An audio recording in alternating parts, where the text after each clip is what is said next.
No बृहस्पतिर्दधातु। Om Shanti शांति शांतिः। ओम इत्येतदक्षरमिदं सर्वं तस्योपव्याख्यानं भूतं भवद्भविष्यति सर्वमोङ्कार एव। यच्चान्यत्रिकालाहीनं तदप्योङ्कार एव। सर्वगह्येन ब्रह्म अयमात्मा ब्रह्म सोऽयमात्मा चतुष्पात् जागतस्थानो बहिष्प्रज्ञः सप्ताङ्गये एकोनविंशतिमुखः स्थूलभुग्वैश्वानरः प्रथमः पादः स्वप्नस्थानो अन्तःप्रज्ञः सप्ताङ्गये एकोनविंशतिमुखः प्रविविक्तभुक्तैजसो द्वितीयः पादः यत्र सुप्तो न कञ्चन कामं कामयते अगञ्जनः स्वप्नं पश्यति तत्सुषुप्तं सुषुप्तस्थान एकीभूतः प्रज्ञानघन एव आनन्दमयोऽप्यानन्दभुक् चेतोमुखः प्राज्ञस्तृतीयः पादः एष सर्वेश्वरः एष सर्वज्ञः एषोऽन्तर्यामी एष योनिः सर्वस्य प्रभवाप्ययोऽभिभूतः वेदे श्लोका भवन्ति बहिष्प्रज्ञो विपरविश्वोऽत्यन्तः प्रज्ञस्तु तेजसः अणप्रज्ञस्तथा प्राज्ञ एक एव त्रिधा स्मृतः दक्षिणाक्षिमुखे विश्वो मनस्यन्तस्तु तेजसः आकाशे च विप्राज्ञस्थिता देहे नमस्थितः विश्वो स्थूलभं नित्यं तैजसः प्रविविक्तभुक् आनन्दभुक्तथा प्राज्ञस्थिता भोगं निबोधता स्थूलं दर्पयते विश्वं प्रतिविक्तं तु तैजसम् आनन्दश्च तथा प्राज्ञं स्थिता भक्तिं निबोधता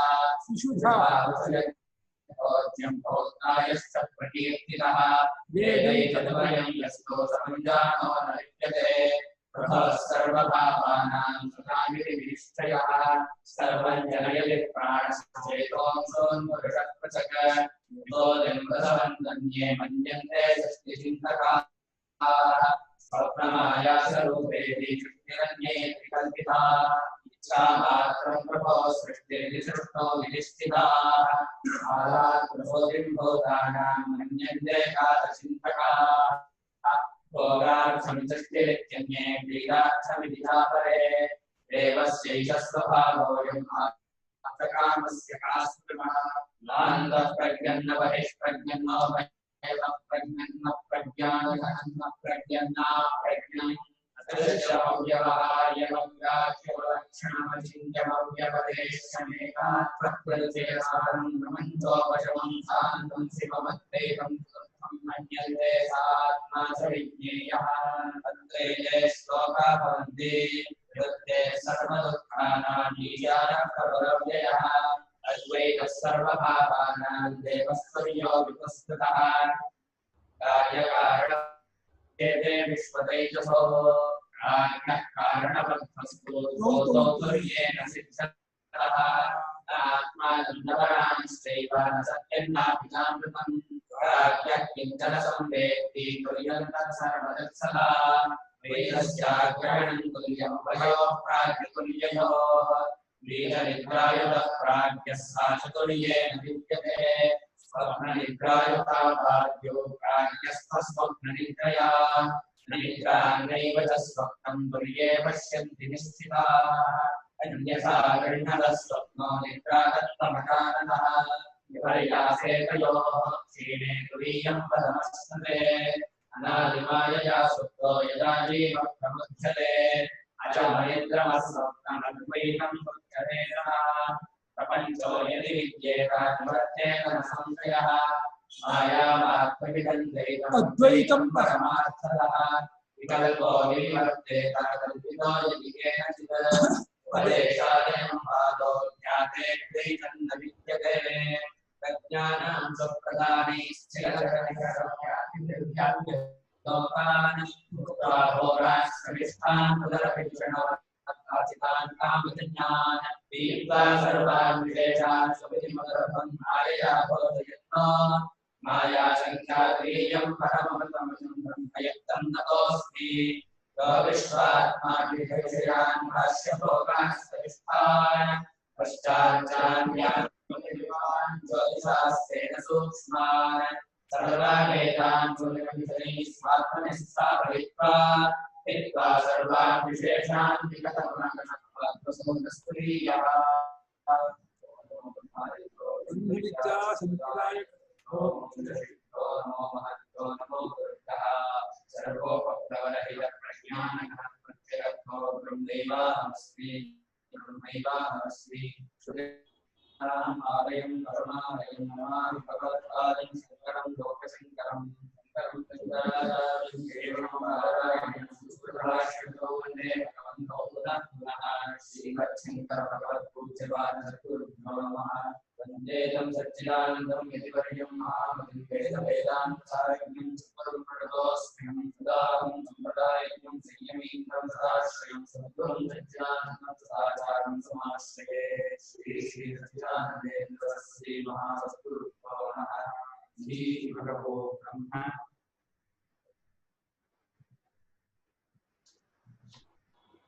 36 ಭಾಷ್ಯ ಭಾಗ ಎಲ್ಲವನ್ನು ನಿಷೇಧ ಮಾಡ್ತಾ ಮಾಡ್ತಾ ನೀವು ಹೋದ್ರೆ ಕೊನೆಗೆ ಶೂನ್ಯವಾಗಿ ಉಳಿಯುತ್ತಲ್ಲ, ಏನು ಇಲ್ಲ ಅಂತ ಆಗ್ಬಿಡುತ್ತಲ್ಲ. ಅದು ದಪ್ಪ ಅಲ್ಲ, ಸಣ್ಣ ಅಲ್ಲ, ಉದ್ದ ಅಲ್ಲ, ಗಿಡ್ಡ ಅಲ್ಲ, ಬಣ್ಣ ಇಲ್ಲ, ಜಾತಿ ಇಲ್ಲ, ಗುಣ ಇಲ್ಲ, ಕ್ರಿಯೆ ಇಲ್ಲ, ದ್ರವ್ಯ ಅಲ್ಲ, ಸಾಮಾನ್ಯ ಅಲ್ಲ, ವಿಶೇಷ ಅಲ್ಲ ಅಂತ ಸುಮ್ಮನೆ 108 ಅಲ್ಲ ಅಲ್ಲ ಅಲ್ಲ ಅಲ್ಲ ಅಲ್ಲ ಅಂತ ಹೋದ್ರೆ ಅದು ಶೂನ್ಯವಾಗಕ್ಕೆ ಪರ್ಯಾಯ ಪದವಾಗಕ್ಕೆ ಹೊರತು ಇನ್ನೇನು ಆಗೋದಿಲ್ವಲ್ಲ ಅಂತ ಆಕ್ಷೇಪ ಮಾಡಿ ಶುರು ಮಾಡ್ತಾ ಇದ್ದೇನೆ. ಶಶವಿಷಾಣಾದಿ ಸಮತ್ವಾಚ ನಿರರ್ಥಕತ್ವಂ ತರಿಹಿ. ಎಲ್ಲವನ್ನೂ ತೆಗೆದುಹಾಕ್ಬಿಟ್ರೆ, ಅಲ್ಲಗಳಿದ್ರೆ ನಿಷೇಧ ಮಾಡಿದ್ರೆ ಅದು ಮೊಲದ ಕೊಂಬಿಗೆ ಸಮಾನವಾಗುತ್ತೆ. ಮೊಲದ ಕೊಂಬು ಹೇಗೆ ಇರೋದು, ಬಂಜೆ ಮಗ ಶಶವಿಷಾಣ ಆದಿ, ಬಂಜೆ ಮಗ, ಆಕಾಶ ಪುಷ್ಪ, ಕೂರ್ಮ ರೋಮ, ಕೂರ್ಮಕ್ಕೆ ರೋಮ ಅಂತನು, ಕೂರ್ಮ ಅಂದ್ರೆ ಆನೆ, ಕೂರ್ಮ ರೋಮ, ಆಕಾಶ ಪುಷ್ಪ, ಶಶವಿಷಾಣ, ಅದ ಇಲ್ಲದ್ದು ಬಂಜೆ ಮಗ. ಆ ರೀತಿ ಒಂದು ಪರಮಾರ್ಥ ಇಲ್ಲದ್ದು ಅಂತ ಆಗ್ಬಿಟ್ಟು ಆ ರೀತಿ ನಿರ್ದೇಶ ಮಾತ್ರ ದಂಡ ಆಯ್ತಲ್ಲ. ಆಯಾಸ ಬಿಟ್ಬಿಟ್ಟು ನಾನ್ ತತ್ವಜ್ಞ ಬಹಿಷ್ಪಜ್ಞ ಯಾಕೆ ಅಷ್ಟೊಂದು ಹೇಳ್ತೀರ? ಒಂದೇ ಮಾತಿಗೆ ಏನೂ ಇಲ್ಲದ್ದು, ಎಂಥದ್ದು ಇಲ್ಲ, ಅದು ನಿರರ್ಥಕವಲ್ಲ, ಶಶವಿಷಾಣ ಕಲ್ಪ ಅಲ್ಲ, ಮೊಲದ ಕೊಂಬಿಗೆ ಸಮಾನವಲ್ಲ ಅಂತ ಅರ್ಥ. ಅಂದ್ರೆ 2 ವರ್ಷ ಅದು ನಾನಲ್ಲ, ನಿರರ್ಥಕತ್ವವೂ ಇಲ್ಲ, ಶಶವಿಷಾಣಕ್ಕೆ ಸಮಾನವೂ ಅಲ್ಲ. ಮತ್ತೇನು? ಆತ್ಮತ್ವಾವಗಮೆ ಅನಾತ್ಮ ತೃಷ್ಣಾ ವ್ಯಾವೃತ್ತಿ ಹೇತುತ್ವ ಸುಪ್ತಿಕಾವಗಮೆ ಇವ ರಜತ ತೃಷ್ಣಾಯಾಃ. ಈ ವಾಕ್ಯದಿಂದ ಉಪಸಿದ್ಧಾಂತ ತೋರಿಸ್ತಾ ಇದ್ದಾರೆ. ಏನು? ಈ ನಿಷೇಧ ಮೂಲಕವಾಗಿ ಹೇಳ್ತಾ ತುರಿಯ ಸ್ವರೂಪವು ನಮ್ಮ ಆತ್ಮ ಅಂತ ಗೊತ್ತಾಗ್ಬಿಟ್ರೆ, ನಾವು ಈ ನಿಷೇಧದ ಮೂಲಕ ಏನ್ ಹೇಳ್ತಾ ಇದೀವಿ ಅಂದ್ರೆ ಸುಮ್ಮನೆ ಅಭಾವನಿಷ್ಠವಾಗಿ, ಅಭಾವದಿಂದ ಪರ್ಯವಸಾನವಾಗಿಲ್ಲ, ಒಂದಾದ ಪರಮಾರ್ಥವನ್ನ ಇಟ್ಕೊಂಡು ಅದು ಈ ರೀತಿ ಯಾವ ರೀತಿ ಇರೋದಲ್ಲ ಅಂತೇಳಿ ಅಲ್ಲಿಗಳಿತಾ ತುರಿಯ ಸ್ವರೂಪವನ್ನು ತಿಳಿಸ್ಕೊಡ್ತಾ ಇದೀವಿ ಅಂತ ಆದ್ರಿಂದ, ತುರಿಯ ಸ್ವರೂಪ ಇದನ್ನ ಗೊತ್ತಾಯ್ತು ಅಂತ ಆದ್ರೆ ಅದು ನಿಮ್ಗೆ ಏನಾಗುತ್ತೆ ಗೊತ್ತಾ? ನಿರರ್ಥಕ ಅಂದಲ್ಲ, ಪ್ರಯೋಜನ ಇಲ್ಲ ಅಂದಲ್ಲ, ಹಾಗಾಗಲ್ಲ. ಏನ್ ಪ್ರಯೋಜನ ಆಗುತ್ತೆ? ಅನಾತ್ಮದ ಬಗ್ಗೆ ಒಂದು ಆಸೆ ಇದೆಯಲ್ಲ, ಅನಾತ್ಮದ ತೃಷ್ಣ, ಅನಾತ್ಮ ಅಂದ್ರೆ ತಾನಲ್ಲದೇ ಇರೋ ಪ್ರಪಂಚ ಬಗ್ಗೆ, ಟಿವಿ ಬೇಕು, ಬೈಕ್ ಬೇಕು, ಕಾರ್ ಬೇಕು, ಮನೆ ಬೇಕು, ಆ ಭೋಗ ಬೇಕು, ಈ ಭೋಗ ಬೇಕು, ಅನಾತ್ಮದ ವಿಷಯದಲ್ಲಿರ್ತಕ್ಕಂಥ ಆಸೆ ಇದೆ ಅಂದ್ರೆ ಆ ಆಸೆಯು ತೊಲಗು ಹೋಗುವುದಕ್ಕೆ ಕಾರಣ ಆಗುತ್ತೆ. ಆಸೆಯೇ ದುಃಖಕ್ಕೆ ಕಾರಣ. ಬುದ್ಧ ಹೇಳಿದಲ್ಲ, ದುಃಖಕ್ಕೆ ಏನ್ ಕಾರಣ? ಆಸೆ. ಆಸೆಗೆ ಏನ್ ಕಾರಣ? ಅಜ್ಞಾನ. ಅವನಿಗೆ ಆಸೆ ನಿಲ್ಲಿಸ್ಬಿಟ್ಟ ಅಂದ್ರೆ ಅದ್ವೈತಿಗಳು ಇನ್ನು ಮುಂದಕ್ಕೆ ಹೋದ್ರು. ಆಸೆಗೆ ಕಾರಣ ಅಜ್ಞಾನ. ಯಾವುದರ ಅಜ್ಞಾನ? ತುರಿಯ ಸ್ವರೂಪದ ಅಜ್ಞಾನ, ಪರಮಾರ್ಥ ಸ್ವರೂಪದ ಅಜ್ಞಾನ. ಆ ಅಜ್ಞಾನವಿದ್ದರಿಂದ ಆಸೆ ಬಂತು. ಎಲ್ಲವೂ ತಾನೇ ಆದರೂ ತಾನು ಇಷ್ಟೇ ಅಂತ ಅಂದ್ಕೊಳ್ಳೋದು ಅವಿದ್ಯೆ. ತಾನು ಇಷ್ಟೇ ಅಂತ ಆದ್ಮೇಲೆ ಅಷ್ಟು ಬೇಕು ಅಂತ ಆಸೆ ಬಂದ್ಬಿಡುತ್ತೆ. ಎಲ್ಲವೂ ತಾನೇ ಗೊತ್ತಾಗ್ಬಿಟ್ಟಿದ್ರೆ ಆಸೆ ಬರ್ತಿರ್ಲಿಲ್ಲ. ಈಗ ನಂಗೆ ಕೈ ಬೇಕು, ಕಾಲು ಬೇಕು ಅಂತ ಆಸೆ ಬರೋಲ್ಲ. ಯಾಕೆ ಹೇಳಿ? ಆಗ್ಬಿಟ್ಟಿದೀನಿ, ಕಾಲು ಆಗ್ಬಿಟ್ಟಿದೀನಿ, ಬೇಕು ಅಂತ ಆಸೆ ಬರಲ್ಲ. ಆ ಇಡೀ ಜಗತ್ತಿನ ಎಲ್ಲ ಪದಾರ್ಥವು ಅಷ್ಟು ನಾನೇ ಅಂತ ಗೊತ್ತಾಗ್ಬಿಟ್ರೆ ನನಗಿಂತ ಬೇರೆ ಎಲ್ಲ ಕೊಟ್ಟ ಆಸೆನೇ ಬರಲ್ಲ. ಬೇರೆ ಅಂತ ಆಗ್ಬಿಟ್ರೆ ಅದಕ್ಕೆ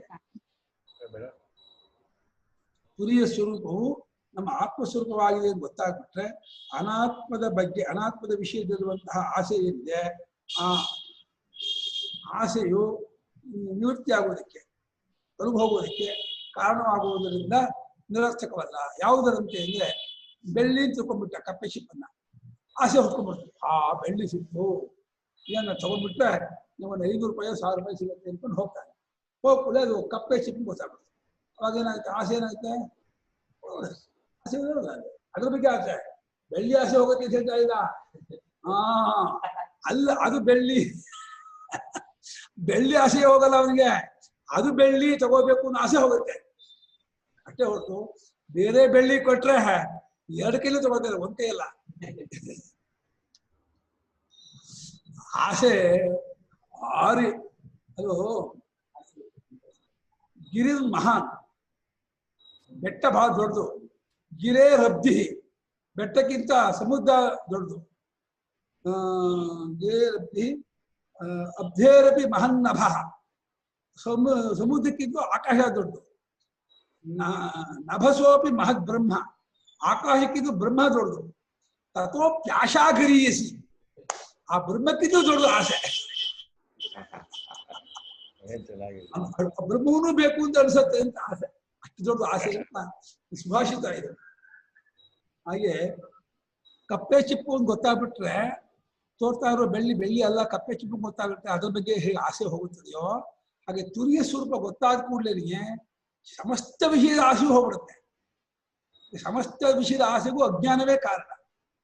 ಯಾವ ಅಜ್ಞಾನ? ವಿಷಯದ ಅಜ್ಞಾನ ಅಲ್ಲ, ತನ್ನ ಅಜ್ಞಾನ. ತನ್ನ ಬಗ್ಗೆ ಇರುವ ಅಜ್ಞಾನ ವಿಷಯದಲ್ಲಿ ಆಸೆ ಹುಡ್ಸತ್ತಂತೆ. ತನ್ನನ್ನು ತಾನು ತಿಳ್ಕೊಂಡ್ಬಿಟ್ಟ ಅಂದ್ರೆ ವಿಷಯ ಪಡ್ಕೋಬೇಕು ಅಂತ ಹೋಗೋದಿಲ್ಲ. ಅಲ್ಲಿ ಇದೇ ಮಹತ್ ಪ್ರಯೋಜನ ಈ ಜ್ಞಾನಕ್ಕೆ. ಅದು ನಿರರ್ಥಕ ಅಂತಂದ್ಬೇಡ, ಮತ್ತು ಅದು ಅಸತ್ತು ಅಲ್ಲ, ಶಶವಿಷಾಣ ಕಲ್ಪ ಅಲ್ಲ, ಶೂನ್ಯವೂ ಅಲ್ಲ. ಯಾಕೆಂದ್ರೆ ವಿಧಿ ತುರೀಯಸ್ಯ ಆತ್ಮತ್ವಾವಗಮೇ ಸತಿ ಅವಿದ್ಯಾ ತೃಷ್ಣಾದಿ ದೋಷಾಣಾಂ ಸಂಭವ ಅಸ್ತಿ. ಹೀನದ ಅನುಭವ ಹೇಳ್ತಾ ಇದೆ, ಈಗ ಅಲ್ಲವೇ ಅಂತ ಇಲ್ಲ. ಅವರಿಗೆ ಭಾಷ್ಯಕಾರರು ಕಂಡುಕೊಂಡಿದ್ದಾರೆ, ಭಾಷ್ಯಕಾರರಂತೆ ತತ್ವಜ್ಞಾನ ಮಾಡಿಕೊಂಡವರಿಗೂ ಇದು ಪ್ರಸಿದ್ಧ. ಯಾವ್ದು ಪ್ರಸಿದ್ಧ? ತುರಿಯವು ನಮ್ಮ ಆತ್ಮಸ್ವರೂಪ, ನಮ್ಮ ಸ್ವರೂಪವೇ. ಅಂದ್ರೆ ನಾವು ಇವಾಗ ಏನು ದೇಹೇಂದ್ರಿಯ ಮನೋಬುದ್ಧಿ ರೂಪದವರು ಅಂತ ಅಂದ್ಕೊಂಡಿದೀವಿ, ಇದು ತಪ್ಪುಳಿಕೆಯಿಂದ ಆಗಿರೋದು. ಇದು ನಮ್ಮ ನಿಜರೂಪ ಅಲ್ಲ. ನಾವು ನಿಜವಾಗಿ ನಾವುಗಳೆಲ್ಲರೂ ಹುಟ್ಟಿಲ್ಲದ, ಸಾವಿಲ್ಲದ, ಅದ್ವಿತೀಯವಾದ, ಕೂಟಸ್ಥವಾದ ಪರಬ್ರಹ್ಮವೇ. ಅದು ಅದೇ ತುರಿಯ ಸ್ವರೂಪ ಅಂತ ಅನ್ಸ್ಕೊಂಡಿದೆ. ಕಲ್ಪಿತವಾದ ವಿಶ್ವತೇಜ ಪ್ರಾಜ್ಞರಿಗೆ 4 ರೇವನು ತಿಳಿಸ್ಕೊಂಡಿದ್ದಾನೆ. ಅದು ನಮ್ಮ ಸ್ವರೂಪ ಅಂತ ಗೊತ್ತಾಗ್ಬಿಟ್ರೆ ಮತ್ತೆ ಅವಿದ್ಯೆ ಇದು ಗೊತ್ತಾದ್ಮೇಲೆ ಅವಿದ್ಯೆ ಇರೋದಲ್ಲ, ಅವಿದ್ಯೆಯನ್ನು ಗೊತ್ತಾಗದೆ ಇರೋದು. ಗೊತ್ತಾದ್ಮೇಲೆ ಅವಿದ್ಯೆ ಇರೋದಾದ್ರೆ ಗೊತ್ತಾಗಿದೆ ಅಂತ ಆಗೋದೇ ಇಲ್ಲ. ಅವಿದ್ಯೆ ಕಳೆಯೋದಕ್ಕೆ ವಿದ್ಯೆಯೇ ಬೇಕಾದ್ರಿಂದ ವಿದ್ಯೆಯಿಂದ ಅವಿದ್ಯೆ ಹೊತ್ಕೊಳ್ಳೋದ್ನೆ ಆ ತೃಷ್ಣ, ಅವಿದ್ಯೆಯಿಂದ ಉಂಟಾದ ಆಸೆ, ಆಸೆಯಿಂದ ಕಾಮ, ಕಾಮದಿಂದ ಕರ್ಮ, ಕರ್ಮದಿಂದ ಸಂಸಾರ, ಅದು ಜನ್ಮ, ಜನ್ಮ ಸಂಸಾರ ಯಾವುದು ಇರಲ್ಲ. ಹೆಂಗ್ ಬರ್ತದೆ ಲಿಂಕ್ ಅಂದ್ರೆ ತಪ್ಪು ತಿಳ್ಕೊಂಡ್ಕೊಳ್ಳೇನೆ ಆಸೆ ಬರುತ್ತೆ, ಆಸೆ ಆದ ಕೂಡಲೇ ಕರ್ಮ ಮಾಡ್ತಾನೆ, ಕರ್ಮ ಮಾಡ್ಕೊಳ್ಳೆ ಪುಣ್ಯ ಪಾಪ ಒಂದಾಗಿ ಅದರಿಂದ ಜನ್ಮ ಬರುತ್ತೆ, ಜನ್ಮ ಬಂದ್ಕೊಳ್ಳೆ ಶರೀರ ಬರುತ್ತೆ, ಶರೀರ ಬಂದ್ಕೊಳ್ಳೆ ಸುಖ ದುಃಖಾದಿಗಳು, ರಾಗದ್ವೇಷಗಳು ಎಲ್ಲ ಸಂಸಾರ ಬಂದ್ರು. ಎಲ್ಲ ಸಂಸಾರ ಅನರ್ಥಕ್ಕೆ ಕಾರಣ ಜನ್ಮ, ಜನ್ಮಕ್ಕೆ ಕಾರಣ ಕರ್ಮ, ಕರ್ಮ ಕಾರಣ ಆಸೆ, ಆಸೆ ಕಾರಣ ಅಜ್ಞಾನ, ಅಜ್ಞಾನ ನಿವೃತ್ತಿ ಜ್ಞಾನದಿಂದ, ಜ್ಞಾನ ವೇದಾಂತ ವಾಕ್ಯದಿಂದ, ವೇದಾಂತ ವಾಕ್ಯದಿಂದ ತುರಿಯ ಸ್ವಲ್ಪ ಗೊತ್ತಾದ್ಕೊಳ್ಳೇನೆ ಈ ಎಲ್ಲ ಅವಿದ್ಯಾದಿ ಎಲ್ಲ ಆಸೆ ಹೋಗುತ್ತೆ ಅಷ್ಟೇ. ಸರ್ವೋಪನಿಷದಾಂಚ ಸರ್ವೋಪನಿಷದಾಂ ತಾದರ್ಥೇನೋಪಕ್ಷಯೋ ಬಿಟ್ನ ತುರೀಯಸ್ಯ ಆತ್ಮತ್ವ ಅನವಗಮೆ ಕಾರಣಮಸ್ತಿ. ಆಮೇಲೆ ಏನೋ ಕಥೆ ಕಟ್ತಾ ಇದ್ದೀರಾ, ತಿಳ್ಕೊಂಡ್ಬಿಟ್ರೆ ಹಂಗಾಗ್ಬಿಟ್ರೆ ಹಂಗಾಗ್ಬಿಡುತ್ತೆ ತಿಳ್ಕೊಕಾಗತ್ತೆ. ನೀವೇ ಹೇಳಿದಿರಾ ಆ ತುರಿಯ ವಿಷಯವಲ್ಲ, ಆ ತುರಿಯ ಶಬ್ದ ಇಲ್ಲ, ಪ್ರತ್ಯಯ ಇಲ್ಲ, ಅದು ಗೋಚರವಾಗುವುದಿಲ್ಲ ಅಂತ ತಿಳ್ಕೊಬೇಕು. ಯಾಕೆ ಅದೇ ಆಯ್ತು, ಅದು ಅರಿಯಕ್ಕಾಗಲ್ಲ, ಅದು ಶಬ್ದ ಪ್ರತ್ಯಯ ಅದಕ್ಕೂ ವಿಷಯವಲ್ಲ, ಅದಕ್ಕೆ ತಿಳ್ಕೊಬೇಕು. ಸರಿಗ ಹಾಕಿದೀರಾ? ಏನ್ ಕನೆಕ್ಟ್ ಆಗಿಲ್ಲ? ರವೀಂದ್ರ ಅವರು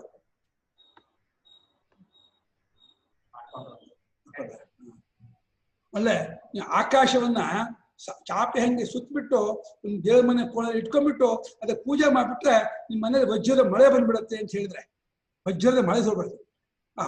ಆಕಾಶವನ್ನ ಚಾಪೆ ಹಂಗೆ ಸುತ್ತಕೊಂಡು ದೇವ್ರ ಮನೆ ಇಟ್ಕೊಂಡು ಅದಕ್ಕೆ ಪೂಜೆ ಮಾಡ್ಬಿಟ್ರೆ ಎಲ್ಲ ಕಥೆ ಕೇಳ ಚೆನ್ನಾಗಿದೆ ಅಂತ. ಈ ಬ್ರಹ್ಮವನ್ನು ವರ್ಣನೆ ಮಾಡಿದ್ ನೋಡಿದ್ರೆ ಅದು ಮನಸ್ಸಿಗೂ ಸಿಗೋಲ್ಲ, ಮಾತಿಗೂ ಸಿಗೋಲ್ಲ, ಯಾವ ಶಬ್ದಕ್ಕೂ ಸಿಗೋಲ್ಲ, ಯಾವುದೇ ಸಿಗೋಲ್ಲ ಅಂತ ಅದನ್ನು ತಿಳ್ಕೊಂಡ್ಬಿಟ್ರೆ ನೋಡಪ್ಪ ಅದೇನು ಹೇಳ್ತಿಲ್ಲ ಅಂತ ಅನ್ಸುತ್ತೆ. ಆದರೆ ಅವ್ರು ಹೇಳ್ತಾರೆ ಇಲ್ಲ, ಹಾಗಲ್ಲ. ಅದು ತುರಿಯವು ನಿತ್ಯ ಅಪರೋಕ್ಷವಾಗಿದೆ, ನಮ್ಮ ಸ್ವರೂಪವೇ ಆಗಿದೆ. ಆದ್ದರಿಂದ ಅದು ಆತ್ಮವಾಗಿದೆ. ಆತ್ಮ ಅಂದ್ರೆ ಸ್ವರೂಪ, ನಮ್ಮಗಳ ತಿರುಳಾಗಿದೆ, ಪರಮಾರ್ಥವಾಗಿದೆ ಅಂತ ಗೊತ್ತು ಮಾಡ್ಕೊಂಡ್ಬಿಟ್ರೆ ಆಗಲ್ಲ. ಗೊತ್ತು ಮಾಡ್ಕೋದೇ ಇರೋದಕ್ಕೆ ಏನು ಕಾರಣವೇ ಇಲ್ಲ. ತುರಿಯ ಸ್ವರೂಪವು ನಮ್ಮ ಆತ್ಮವಾಗಿದೆ ಅಂತ ಗೊತ್ತಾಗದೇ ಇರೋದಕ್ಕೆ ಏನಪ್ಪ ಕಾರಣ? ಆತ್ಮವೇ ಆಗಿದ್ದಾಗ, ಸ್ವರೂಪವೇ ಆಗಿದ್ದಾಗ ಅದು ಗೊತ್ತಾಗಲ್ಲ ಅನ್ನೋ ಕಾರಣವೇ ಇಲ್ಲ ಅಂತ ಇದ್ದಾರೆ. ತುರಿಯ ಆತ್ಮ ಅನವಗಮೆ, ಆತ್ಮವಾಗಿದ್ದಾಗ ಗೊತ್ತಾಗದೇ ಇರೋದಕ್ಕೆ ಕಾರಣ ಯಾಕೆ ಕಾರಣ ಇಲ್ಲ ಮುಂದೆ ಮುಂದೆ ಹೇಳ್ತಾರೆ. ಸರ್ವೋಪನಿಷದಾಂ ತಾದರ್ಥ್ಯೇನೋ ಪಕ್ಷಯ,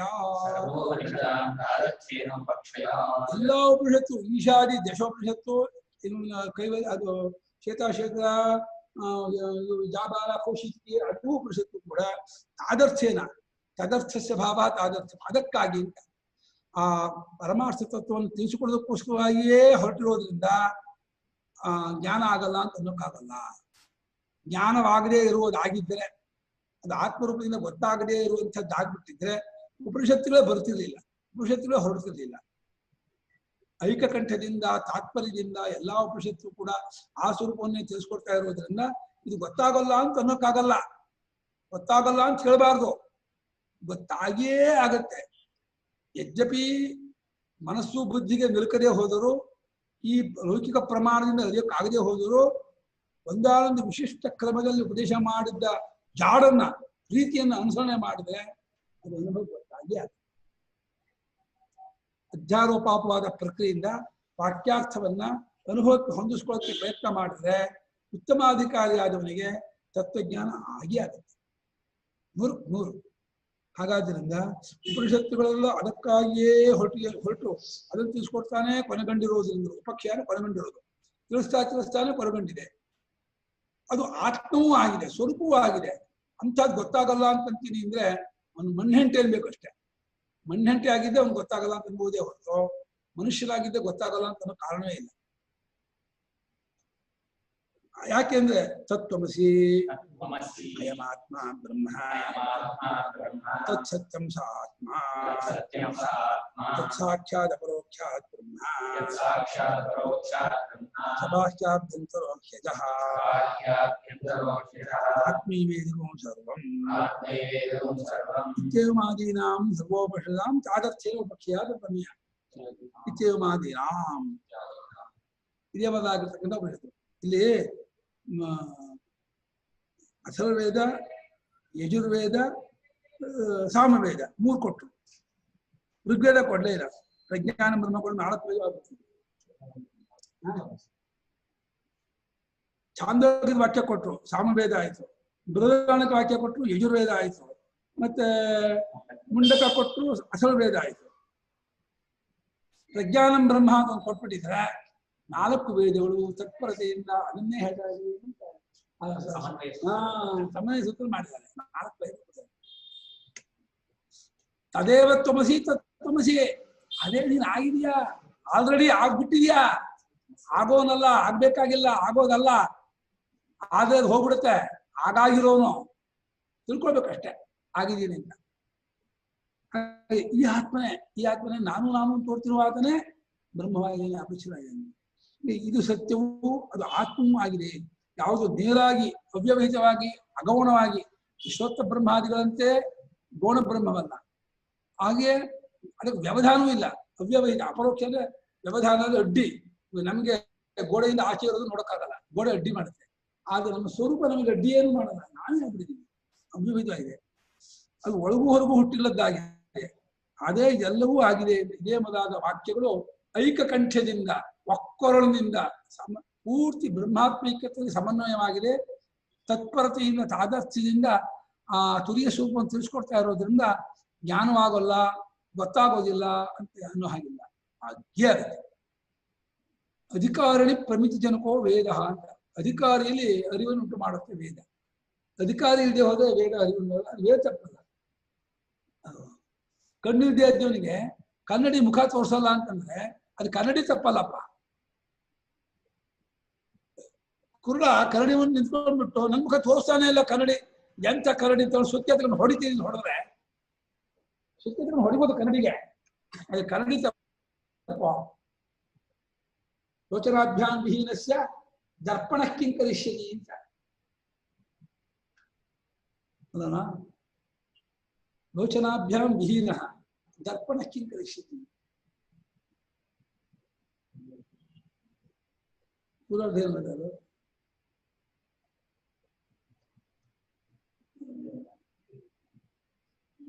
ಸುಭಾಷಿತ. ಭಾಷಿತ.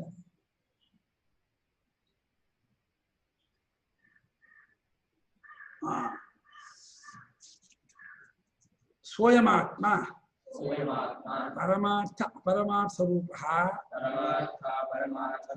ಚತುಷ್ಪಾದಿತ್ಯುಕ್ತ. ಈ ಆತ್ಮನೆ ಪರಮಾರ್ಥವಾದ ಒಂದು ರೂಪ, ಅಪರಮಾರ್ಥವಾದ ಮೂರು ರೂಪ, ಹಾಗೆ 4 ರೂಪದವರಾಗಿದೆ. ಅಪರಮಾರ್ಥವಾದ 3 ಪ್ಲಸ್ ಪರಮಾರ್ಥವಾದ 1 ಈಕ್ವಲ್ಸ್ 4. ಸುಳ್ಳಾದ 3 ನಿಜವಾದ 1 ಸೇರಿಸಿ 4 ರೂಪ ಅಂತ. ಅಪರಮಾರ್ಥವಾದ 3 ಅಂತೆ. ಹಾಗೆ ಮಾಯಾ ಸಂಖ್ಯಾ ತುರೀಯಂ ಅಂದ್ರಲ್ಲ, ಕಲ್ಪಿತವಾದ ಜಾಗ್ರತ್ ಸ್ವಪ್ನ ಸುಷುಪ್ತಿಗಳು ಇಟ್ಕೊಂಡು ವಿಶ್ವದೇಶ ಪ್ರಾಜ್ಞರು ಸಿಸು ತಗೊಂಡು 3 ಆದ. ಯಸ್ನಾಸ್ತಿ ಸ್ವಯಂ ಶಾಸ್ತ್ರಂತಸ್ಯ ಕರೋದಿಕಿಂ ವಚನಾಭ್ಯಾಂ ವಿಹೀನಸ್ಯ. ಅದು ಹೆಂಗೆ ತೆಗೆಯೋದೆ ಅಲ್ಲ, ಹಂಗೆ ತೆಗೆಯೋದು ಹೇಗೆ ಅದನ್ನ ಉತ್ಸಾಹ ಅಲ್ಲ ಇದು ಮಾಡೋದು ಗುರುಡೆ ಅಲ್ಲ, ಉತ್ಸಾಹ ತೆಗೆದ್ರು ಕೊಡ್ತಾರೆ. ಇದು ಸರ್ಚ್ ವರ್ಡ್ಸ್ ಕರೆಕ್ಟ್ ಆಗಿ ಕೊಟ್ಟಿದ್ರೆ ಯಸ್ಯ ನಾಸ್ತಿ ಸ್ವಯಂ ಪ್ರಜ್ಞಾ ಶಾಸ್ತ್ರಂತಸ್ಯ ಕರೋತಿ ಕಿಂ ಅಂತ. ತನಗೆ ಏನು ತಿಳುವಳಿಕೆ ಇದೆ ಇದ್ಮೇಲೆ ಶಾಸ್ತ್ರ ಜನ ಏನ್ ಮಾಡುತ್ತೆ? ಲೋಚನಾಭ್ಯಾಂ ವಿಹೀನಸ್ಯ ದರ್ಪಣ ಕಿಂಕರಿಷ್ಯ. ಕಣ್ಣಿಲ್ದೇ ಇದ್ದವನಿಗೆ ಖಂಡಿತನ ಏನ್ ತೋರಿಸುತ್ತೆ ಅಂತ. ಸ್ವಯಂ ಪ್ರಜ್ಞೆ ಇದ್ರೆ ಶಾಸ್ತ್ರ ಅವನಿಗೆ ಉಪಕಾರ ಮಾಡುತ್ತೆ. ಯಸ್ಯ ನಾಸ್ತಿ ಸ್ವಯಂ ಪ್ರಜ್ಞಾ ಶಾಸ್ತ್ರಂತಸ್ಯ ಕರೋತಿ ಕಿಂ. ತುಂಬಾ ಪ್ರಸಿದ್ಧ ಸೇರಿಸ್ಬಿಡ್ತಾರೆ. ಎಷ್ಟೆಷ್ಟು ಹೆಂಗೆ ಹೇಳ್ಕೊಟ್ರು ಒಳಗೆ ಹೋಗಲ್ಲ, ಕಷ್ಟ. ಏನು ಮಾಡಕ್ಕಾಗಲ್ಲ. ಎಲ್ಲಕ್ಕಿದ್ರು ಇತರ ಕಷ್ಟ ಶತಾನಿ ಯಥೇಚ್ಛಂ ವಿತರತಾನಿ ಸಹೇ ಚತುರಾನನ. ಹೇ ಚತುರಾನನ ಬ್ರಹ್ಮ, ಇತರ ಕಷ್ಟ ಶತಾನಿ, ಬಾಕಿ 100 ಕಷ್ಟ ಕೊಡಯ್ಯ, ಸಹಿಸ್ಕೋತೀನಿ. ಅರಸಿಕೇಶು ಕವಿತ್ವ ನಿವೇದನಂ ಶಿರಸಿ ಮಾಲಿಕ ಮಾಲಿಕ ಮಾಲಿಕ. ಗೊತ್ತಾಗದೆ ಇದ್ದವರು ಪಾಠ ಹೇಳ್ಕೊಡುವಂತಹ ಒಂದು ಹಣೆ ಬರವನ್ನು ಮಾತ್ರ ನಮ್ ಜನ್ಮಾತ್ರಕ್ಕೂ ನಮ್ ಬರಿಬೇಡ ಪರಮಾತ್ಮ. ಆ ಒಂದು ಹಣೆ ಬರ ಬರಿಬೇಡ, ಆ ಪನಿಷ್ಮೆಂಟ್ ಕಾಳ ಕಷ್ಟ. ಈ ಆಡಿಯನ್ಸ್ ಆಗಲ್ಲಪ್ಪ, ಎಲ್ಲ first class audience. First class audience ಮುಂದೆ ಖುಷಿ ಆಗುತ್ತೆ ಹೇಳಕ್ಕೆ, ಇಲ್ಲೇನ್ ತೊಂದರೆ ಇಲ್ಲ. ಇನ್ನೊಂದು ಕೆಲವು ಆಡಿಯನ್ಸ್ ಇದೆ, ಇಲ್ಲಿ ಹೇಳೋ ಹಾಗಿಲ್ಲ. ಸ್ವಯಮಾತ್ಮ, ಈ ಆತ್ಮ ಇದಲ್ಲ, ಇವನು ಪರಮಾರ್ಥವಾದ ಒಂದು ರೂಪ, ಅಪರಮಾರ್ಥವಾದ ಈ 3 ರೂಪ ಸೇರಿ ಚತುಷ್ಪಾತ್ಮ 4 ರೂಪದನಾಗಿದ್ದಾನೆ ಅಂತ ಹೇಳಿ ಹಿಂದೆ ಹೇಳಿದ್ವಿ. ಸ್ವಯಮಾತ್ಮ ಚತುಷ್ಪಾದ್ ಅಂತ. ಇಲ್ಲಿ ಒಂದೇ ಒಂದೇ ಸರ್ವದಿಕ್ಕೇ ಬ್ರಹ್ಮ ಅಯಮಾತ್ಮ ಬ್ರಹ್ಮ. ಮೊದಲ ಓಮಿತ್ಯೇದ ಸ್ವಭ ವ್ಯಾಖ್ಯಾನ ಭೂತಂ ಅಲ್ಲಿ ಒಂದಂತ ತಸ್ಯ ಅಪರಮಾರ್ಥ ರೂಪಂ ಅವಿದ್ಯಾಕೃತಂ ರಜ್ಜುಸರ್ಪಾದಿ ಸಮಂ ಉಕ್ತಂ ಪಾದತ್ರಯ ಲಕ್ಷಣ ಬೀಜಾಂಕುರ ಸ್ಥಾನೀಯಂ. ಆ ಆತ್ಮನಿಗೆ 4 ಪಾದ ಅಂದಲ್ಲ, ಆ 4 ಪಾದಗಳಿರುವಂತಹ ಆತ್ಮನಿಗೆ ಅಪರಮಾರ್ಥ ರೂಪವಾದ 3 ಪಾದ ಇದೆಯಲ್ಲ, ಸುಳ್ಳಾಗಿರ್ತಕ್ಕದ್ದಾದ 3 ಪಾದ. ಸುಳ್ಳಾಗಿರೋ ಒಂದು ವಿಷಯ ಪ್ರಾಗಿರಲ್ಲ, ಸುಳ್ಳಾಗಿರೋದು ಜಾಗ್ರತ್ ಸ್ವಪ್ನ ಸುಷುಪ್ತಿಗಳು. ಜಾಗ್ರತ್ ಸ್ವಪ್ನ ಸುಷುಪ್ತಿ ಸುಳ್ಳಾದ್ಮೇಲೆ ಅದನ್ನಿಟ್ಕೊಂಡು ತೋರ್ತಾ ಇರೋ ರೂಪ ಸುಳ್ಳಾಗತ್ತೆ ಹೊರತು ಜಾಗ್ರತ್ ಸ್ವಪ್ನ ಸುಷುಪ್ತಿ ಇದ್ದು ಬಿಟ್ರೆ ವಿಶ್ವದೇಶ ಪ್ರಾಗಿರು ಇದ್ದೇ ಇರ್ತಾರೆ. ಉಪಾಧಿ ಇದ್ರೆ ಉಪಹಿತ ಇಲ್ಲ ಅಂತಿಲ್ಲ, ಉಪಹಿತನಿಲ್ಲದೆ ಉಪಾಧಿ ತೋರಲ್ಲ. ಉಪಹಿತ ಅಂದ್ರೆ ಉಪಾಧಿಯಲ್ಲಿ ತೋರೋರು ಉಪಹಿತ. ಬೆಂಕಿ ಉಪಹಿತ, ಕಟ್ಟಿಗೆ ಉಪಾಧಿ, ಕರೆಂಟ್ ಉಪಹಿತ, ಬಲ್ಬು ಉಪಾಧಿ. ಹಾಗೆ ಚೈತನ್ಯ ಉಪಹಿತ, ದೇಹೇಂದ್ರಿಯ ಮನೋಬುದ್ಧಿ ಉಪಾಧಿ. ಹಾಗೆ ಅವಸ್ಥೆಗಳು ಉಪಾಧಿ, ಅವಸ್ಥೆ ಜಾಗೃತ ಉಪಾಧಿ. ಅದರಲ್ಲಿ ತೋರುವಂತ ವಿಶ್ವಾತ್ಮ ಉಪಹಿತ. ಹಾಗೆ ಸ್ವಪ್ನ ಪ್ರಪಂಚ ಉಪಾಧಿ, ಅಲ್ಲಿ ತೋರುವ ತೇಜಸಾತ್ಮ ಉಪಹಿತ. ಸುಷುಪ್ತಿ ಉಪಾಧಿ, ಅಲ್ಲಿ ಪ್ರಾಜ್ಞಾತ್ಮನಾಗಿರೋನು ಉಪಹಿತನು. ಹಾಗೆ ಅವಸ್ಥೆಗಳಿದ್ದು ಬಿಟ್ರೆ ಅವಸ್ಥಾವಂತನಾದ ಆತ್ಮ ಇದ್ದೇ ಇರ್ತಾನೆ. ಅವಸ್ಥೆಗಳು ಸುಳ್ಳಾದ್ರಿಂದ ತನ್ನಿಮಿತ್ತವಾಗಿ ಬಂದ ಹೆಸರು ಸುಳ್ಳು ಅಂತ ತರಿಸ್ತಾ ಇದ್ದಾರೆ. ವಿಶ್ವದೀಶ ಪ್ರಾಜ್ಞೆ ಸುಳ್ಳು ಅಂತ ಇಲ್ಲ ಅವರು. ಬಹಳ ಎಚ್ಚರಿಕೆ ಇರಬೇಕು. ಯಾಕೆ ವಿಶ್ವದೀಶ ಪ್ರಾಜ್ಞರು ಒಬ್ಬೊಬ್ರು ತುರಿಯರೆ, ಅವರನ್ನು ಸುಳ್ಳು ಅನ್ನೋಕ್ಕಾಗಲ್ಲ. ಅವರ ಆ ವಿಶೇಷತ್ವಕ್ಕೆ ಕಾರಣವಾಗಿರುವ ಅವಸ್ಥೆಗಳು ಸುಳ್ಳು. ಹಾಗಾಗಿ ಅಪರಮಾರ್ಥ ರೂಪವಾಗಿರುವ ಜಾಗ್ರತ್ ಸ್ವಪ್ನ ಸುಷುಪ್ತಿಗಳೆಂಬ ಮೂರು ಅವಸ್ಥೆಯಲ್ಲಿ ತೋರುತ್ತಿರುವ ಈ ವಿಶ್ವದೀಶ ಪ್ರಾಜ್ಞೆ ಎಂಬ ಅವಿದ್ಯಾಕೃತವಾದ ರೂಪ ಇದೆಯಲ್ಲ, ಇದು ಹಗ್ಗದಲ್ಲಿ ತೋರುವ ಹಾವಿನಂತೆ ತೋರ್ತಾ ಇರೋದು. ಹಗ್ಗದ ಜಾಗದಲ್ಲಿ ತುರಿಯ ಕೂತ್ಕೊಂಡಿದ್ದಾನೆ, ಪರಮಾರ್ಥಾತ್ಮ ಹಗ್ಗದ ಜಾಗ ಕೂತ್ಕೊಂಡಿದ್ದಾನೆ. ಹಾವಿನ ಜಾಗದಲ್ಲಿ ವಿಶ್ವದೀಶ ಪ್ರಾಜ್ಞೆ ಕೂತ್ಕೊಂಡಿದ್ದಾರೆ. ಆ ವಿಶ್ವದೀಶ ಪ್ರಾಜ್ಞೆ ಎಂಬ ಹಗ್ಗದ ಜಾಗದಲ್ಲಿ ಜಾಗ್ರತ್ ಸ್ವಪ್ನ ಸುಷುಪ್ತಿ ಅಂತ ಹಾವು ತೋರ್ಕೊತಾ ಇದೆ. ನೋಡಿ ಹೇಗಿದೆ ಗೊತ್ತಾ? ಪರಮಾರ್ಥಾತ್ಮನೂ ಹಗ್ಗ, ಅವರಿಗೆ ಹಾವಿನ ಜಾಗದಲ್ಲಿ ವಿಶ್ವದೀಶ ಪ್ರಾಜ್ಞರು, ಮತ್ತೆ ವಿಶ್ವದೀಶ ಪ್ರಾಜ್ಞರು ಹಗ್ಗರಾಗ್ತಾರೆ. ಅವರೇ ತೋರುವ ಜಾಗ್ರತ್ ಸ್ವಪ್ನ ಸುಷುಪ್ತಿಗಳು ಹಾವಾಗತ್ತೆ. ಆಸ್ಪದ ಹಗ್ಗ, ಆಸ್ಪದ ಆಧಾರ, ಅದ್ರ ಮೇಲೆ ತೋರ್ತಾ ಇರೋದು ಸರ್ಪ. ಅವಸ್ಥೆಗಳಿಗೆ ಆ ವಿಶ್ವದೀಶ ಪ್ರಾಜ್ಞರೇ ಆಧಾರ, ವಿಶ್ವದೀಶ ಪ್ರಾಜ್ಞನಿಗೆ ತುರಿಯನೇ ಆಧಾರ. ಹಾಗಾಗಿ ಹಗ್ಗದಲ್ಲಿ ತೋರುವ ಹಾವಿನ ಜಾಗದಲ್ಲಿರ್ತಕ್ಕಂಥವರು ಅವಿದ್ಯಾಕೃತವಾಗಿರ್ತಕ್ಕಂಥದ್ದು, ಅದು ಅಪರಮಾರ್ಥ ರೂಪವಾಗಿರ್ತಕ್ಕದ್ದು, ಅದು ಮೂರು ಪಾದ ರೂಪವಾಗಿರ್ತಕ್ಕಂಥದ್ದು. ಪಾದ ತ್ರಯಲಕ್ಷಣ, ಮೂರು ಪಾದ ವಿಷಯದೀಶ ಪ್ರಾಜ್ಞ ಪ್ರಥಮ ಪಾದ. ಆ ಪಾದಕ್ಕೆ ವಿಷಯವಾಗಿರುವ ಅವಸ್ಥೆಯನ್ನು ಸೇರಿಸ್ಕೊಂಡ್ಬಿಡ್ಬೇಕು ನೀವು, ಅವಸ್ಥೆ ಬಿಡಬಾರ್ದು. ಆ ಪಾದಕ್ಕೆ ವಿಷಯವಾಗುತ್ತೆ. ಅದೆಲ್ಲ ಹೇಗಿದೆ ಅಂದ್ರೆ ಆ ಮೂರು ಪಾದ ಬೀಜ ಪ್ರಾಜ್ಞ, ಅಂಕುರ ವಿಷಯದೀಶರು, ಸುಷುಪ್ತಿ ಬೀಜ, ಜಾಗ್ರತ್ ಸ್ವಪ್ನ ಅಂಕುರ. ಅವಸ್ಥೆಯಲ್ಲಿ ಸುಷುಪ್ತಿ ಬೀಜವಾಗುತ್ತೆ, ಜಾಗ್ರತ್ ಸ್ವಪ್ನ ಅಂಕುರ ಆಗುತ್ತೆ. ಅಭಿಮಾನಿಗಳಲ್ಲಿ ಪ್ರಾಜ್ಞ ಬೀಜ ಆಗ್ತಾನೆ, ವಿಶ್ವ ತೇಜಸ್ಸರು ಅಂಕುರ ಆಗ್ತಾರೆ. ಕರೆಕ್ಟ್ ಹೊಂದ್ಕೊಂಡಿದೆ. ಪ್ರಾಜ್ಞತ್ವದಿಂದಲೇ ತೇಜಸ್ಸತ್ವದಿಂದ ವಿಶ್ವ, ಸುಷುಪ್ತಿಯಿಂದಲೇ ಸ್ವಪ್ನದಿಂದಲೇ ಎಚ್ಚರ. ಆದ್ರೆ ಈ ಆರು ಇದೆಯಲ್ಲ, ಕಲ್ಪಿತವಾದ ಈ ಮೂರು ಯಾರಿಗೆ ತುರಿಯ ಸ್ವರೂಪವೇ ಆಧಾರ ಇದೆ. ಈ ತುರಿಯಕ್ಕೆ ವಿಶ್ವದೀಶ ಪ್ರಾಜ್ಞತ್ವವೂ ಇಲ್ಲ, ಜಾಗ್ರತ್ ಸ್ವಪ್ನ ಸುಷುಪ್ತಿತ್ವವೂ ಇಲ್ಲ. ಹಾಗಾಗಿ ಪಾದತ್ರಯ ಲಕ್ಷಣ, ಮೂರು ಪಾದ ರೂಪವಾಗಿರುವ ಹಗ್ಗದಲ್ಲಿ ತೋರುವ ಹಾವಿನ ಜಾಗದಲ್ಲಿರುವ ಅಪರಮಾರ್ಥ ರೂಪವಾದ ಅವಿದ್ಯಾಕೃತವಾಗಿರ್ತಕ್ಕದ್ದಾದ ಬೀಜಾಂಕುರ ಸ್ಥಾನವಾಗಿರ್ತಕ್ಕಂಥ ಈ ಮೂರು ಪಾದಗಳು. ಬೀಜಾಂಕುರದಲ್ಲಿ ಎಲ್ಲಿವರೆಗೆ ತತ್ವಜ್ಞಾನ ಆಗಲ್ಲ ಅಲ್ಲಿವರೆಗೆ ಈ ಬೀಜಾಂಕುರ ಸ್ಥಾನ ತಪ್ಪಿಸ್ಕೋಕೆ ಆಗಲ್ಲ. ನಿಮಗೆ ಇಲ್ಲ ನಿದ್ದೆಯಲ್ಲಿರ್ಬೇಕು, ಇಲ್ಲ ಎಚ್ಚರದಲ್ಲಿರ್ಬೇಕು, ಇಲ್ಲ ಕನಸಲ್ಲಿರ್ಬೇಕು. ಹೊರತು ನಾನು ಮೂರಲ್ಲೂ ಇರಲ್ಲ ಅನ್ನಕ್ಕೆ ಆಗೋದೇ ಇಲ್ಲ. ಅಥ ಇದಾನೀಂ ಬೀಜಾತ್ಮಕಂ ಪರಮಾರ್ಥ ಸ್ವರೂಪಂ ರಜ್ಜುಸ್ಥಾನೀಯಂ ಸರ್ಪಾದಿಸ್ಥಾನೀಯೋಕ್ತ ಸ್ಥಾನತ್ರಯ ನಿರಾಕರಣೇನ ಆಹಾ ಅಂತಃಪ್ರಜ್ಞಮಿತ್ಯಾದಿ. ಇನ್ನು ಈಗ ಈ ನಾಲ್ಕನೇ ಪಾದನ ಹೇಳೋದು ಹೇಗ್ ಮಾಡ್ತೀವಿ ಅಂದ್ರೆ ಅದು ಬೀಜಾತ್ಮಕವೂ ಅಲ್ಲ, ಅಬೀಜಾತ್ಮಕ. ಯಾಕೆಂದ್ರೆ ಗೊತ್ತಾದ ಆತ್ಮ ಜ್ಞಾನ ಅಂತ, ಅರಿವು ಅಂತ. ಅರಿವಿನಿಂದ ಗೊತ್ತಾಗದೇ ಇರೋ ಅಜ್ಞಾನ ಹುರಿದೋಗ್ಬಿಡುತ್ತೆ, ಸುಟ್ಟೋಗ್ಬಿಡುತ್ತೆ. ಜ್ಞಾನದಿಂದ ಅಜ್ಞಾನ ಸುಟ್ಟೋಗ್ಬಿಡುತ್ತೆ. ಅಜ್ಞಾನಾತ್ಮಕವಾಗಿಯೇ ಸುಷುಪ್ತಾತ್ಮ ಪ್ರಾಜ್ಞಾತ್ಮ, ಅದು ಬೀಜ. ಅದರಿಂದ ವಿಶ್ವದೇಶದಲ್ಲಿ ಬಂತಾರೆ. ಆದರೆ ಬೀಜಾತ್ಮಕನೂ ಅಲ್ಲದ ಪರಮಾರ್ಥ ಸ್ವರೂಪ ಯಾವುದಕ್ಕೆ? ಈ ಮೂರಕ್ಕೂ ವಿಶ್ವದೇಶ ಪ್ರಾಜ್ಞರ ಪರಮಾರ್ಥ ಸ್ವರೂಪ ಯಾವುದು? ತುರಿಯನೇ. ಅಂದೇನಾಯ್ತು? ತುರಿಯನಿಗೆ ಇಲ್ಲಿ ಹೆಸರು, ಇಲ್ಲಿ ಹೆಸರು, ಇಲ್ಲಿ ಹೆಸರು ಹೊರತು ಇವ್ರು ಯಾರು ತುರಿಯನ್ ಬಿಟ್ಟಿಲ್ಲ. ತುರಿಯನ್ ಬಿಟ್ಟು ಅಂದ್ರೆ ಒಬ್ಬೊಬ್ರು ತುರಿಯರೇ ಆಗಿದ್ದಾರೆ. ಆದ್ರೆ ಅವಸ್ಥಾ ಕಡೆಯಿಂದ ಬೇರೆ ಹೆಸರುಗೊಂಡು. ಹಾಗಾಗಿ ಇವರ ಪರಮಾರ್ಥ ಸ್ವರೂಪವಾಗಿರುವ ಮತ್ತು ರಜ್ಜು ಜಾಗದಲ್ಲಿದೆ. ಹಾಗೆ ಹಾವಿಗೆ ಹಗ್ಗ ಪರಮಾರ್ಥವು, ಈ ತುರಿಯ ಸ್ವರೂಪ ಅಪರಮಾರ್ಥ ಸ್ವರೂಪದ ಮೂರಕ್ಕೆ ಹಗ್ಗದ ಜಾಗದಲ್ಲಿ ಕೂತ್ಕೊಂಡಿದೆ. ದೃಷ್ಟಾಂತದ ಹಗ್ಗದ ಸ್ಥಾನದಲ್ಲಿ ಕೂತ್ಕೊಂಡಿದೆ. ಮತ್ತು ಹಾವಿನ ಜಾಗದಲ್ಲಿ ಇರುವರು ಅಂತ ಹೇಳಿಸಿಕೊಂಡವರಾದ ಮೂರು ಸ್ಥಾನ ಇದೆಯಲ್ಲ, ಜಾಗ್ರತ್ ಸ್ವಪ್ನ ಸುಷುಪ್ತಿ ಅಥವಾ ವಿಶ್ವದೀಶ ಪ್ರಾಜ್ಞ, ಅವುಗಳನ್ನು ಅಲ್ಲಗಡೆ ಹೇಳಬೇಕು. ಇದನ್ನು ಹೇಳಬೇಕಾದ್ರೆ ಹಗ್ಗವನ್ನು ತಿಳಿಸ್ಕೊಳ್ಬೇಕಾದ್ರೆ ಹಾವನ್ನು ಅಲುಗಳೆಯುತ್ತಲೇ ತಿಳಿಸ್ಕೊಡ್ಬೇಕೇ ಹೊರತು ಯಾವುದೋ ಮೈಸೂರು ಹೋಗ್ಬಿಟ್ಟು ರೋಡ್ ಹಗ್ಗ ತೋರಿಸಿ ಹೋದ್ರೆ ಇಲ್ಲಿ ತೋರ್ತಾ ಇರುವ ಹಗ್ಗ ಹಾವು ಹೋಗೋದೇ ಇಲ್ಲ. ಇಲ್ಲಿ ತೋರ್ತಾ ಇರುವ ಹಗ್ಗದ ಹಾವು ಹೋಗ್ಬೇಕಾದ್ರೆ ಹಾವಿನ ಮೂಲಕವಾಗಿ ಹೋಗ್ಬೇಕು. ಹಗ್ಗದ ಹತ್ತಿರಕ್ಕೆ ಹಾವೇ ಕಲ್ಪಿತವಾದ ಸ್ಥಾನವೇ ಉಪಾಯ. ಕಲ್ಪಿತವಾದ ಹಾವೇ ಹಗ್ಗವನ್ನು ಕಂಡುಕೊಳ್ಳಕ್ಕೆ ಹೇಗೆ ಉಪಾಯವೋ, ಕಲ್ಪಿತರಾಗಿರೋ ವಿಶ್ವದೇಶ ಪ್ರಾಜ್ಞರೇ ಪರಮಾರ್ಥವನ್ನು ಕಂಡುಕೊಳ್ಳೋದಕ್ಕೆ ಉಪಾಯರಾಗಿದ್ದಾರೆ. ಹಾಗೆ ಅವ್ರು ಪಾದ ಅನಿಸ್ಕೊಂಡ್ರು. ಇದರ ಮೂಲಕವಾಗಿ ಪದ್ಯತೆ ಅನೇನ, ಇದರ ಮೂಲಕವಾಗಿ ಹತ್ಕೊಂಡು ಹೋಗ್ತಾರೆ. ವಿಶ್ವನಿಂದ ತೇಜಸ್ಸಿ ಕಟ್ಕೋತಾನೆ, ತೇಜಸ್ಸಿನಿಂದ ಪ್ರಾಜ್ಞನ ಹತ್ಕೋತಾನೆ, ಪ್ರಾಜ್ಞೆಯಿಂದ ತುರಿಗೆ ದಾಟ್ಕೊಂಡ್ಬಿಡ್ತಾನೆ, ಮೂರನ್ನು ಬಾಹ್ಯ ಮಾಡ್ತಾನೆ, ಕಾಸ್ಕೊಂಡ್ಬಿಡ್ತಾನೆ.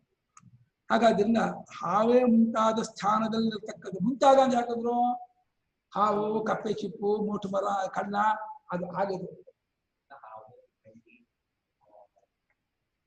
ನಾವು ಇದೇ ಬಿಟ್ಟೆ. ಕಪ್ಪೆ ಚಿಪ್ಪು ಬಿಟ್ರೆ ಹಾವು ಬೆಳ್ಳಿ ಕಳ್ಳ ಇರೋದು ಹೋಗ್ಬೇಕು.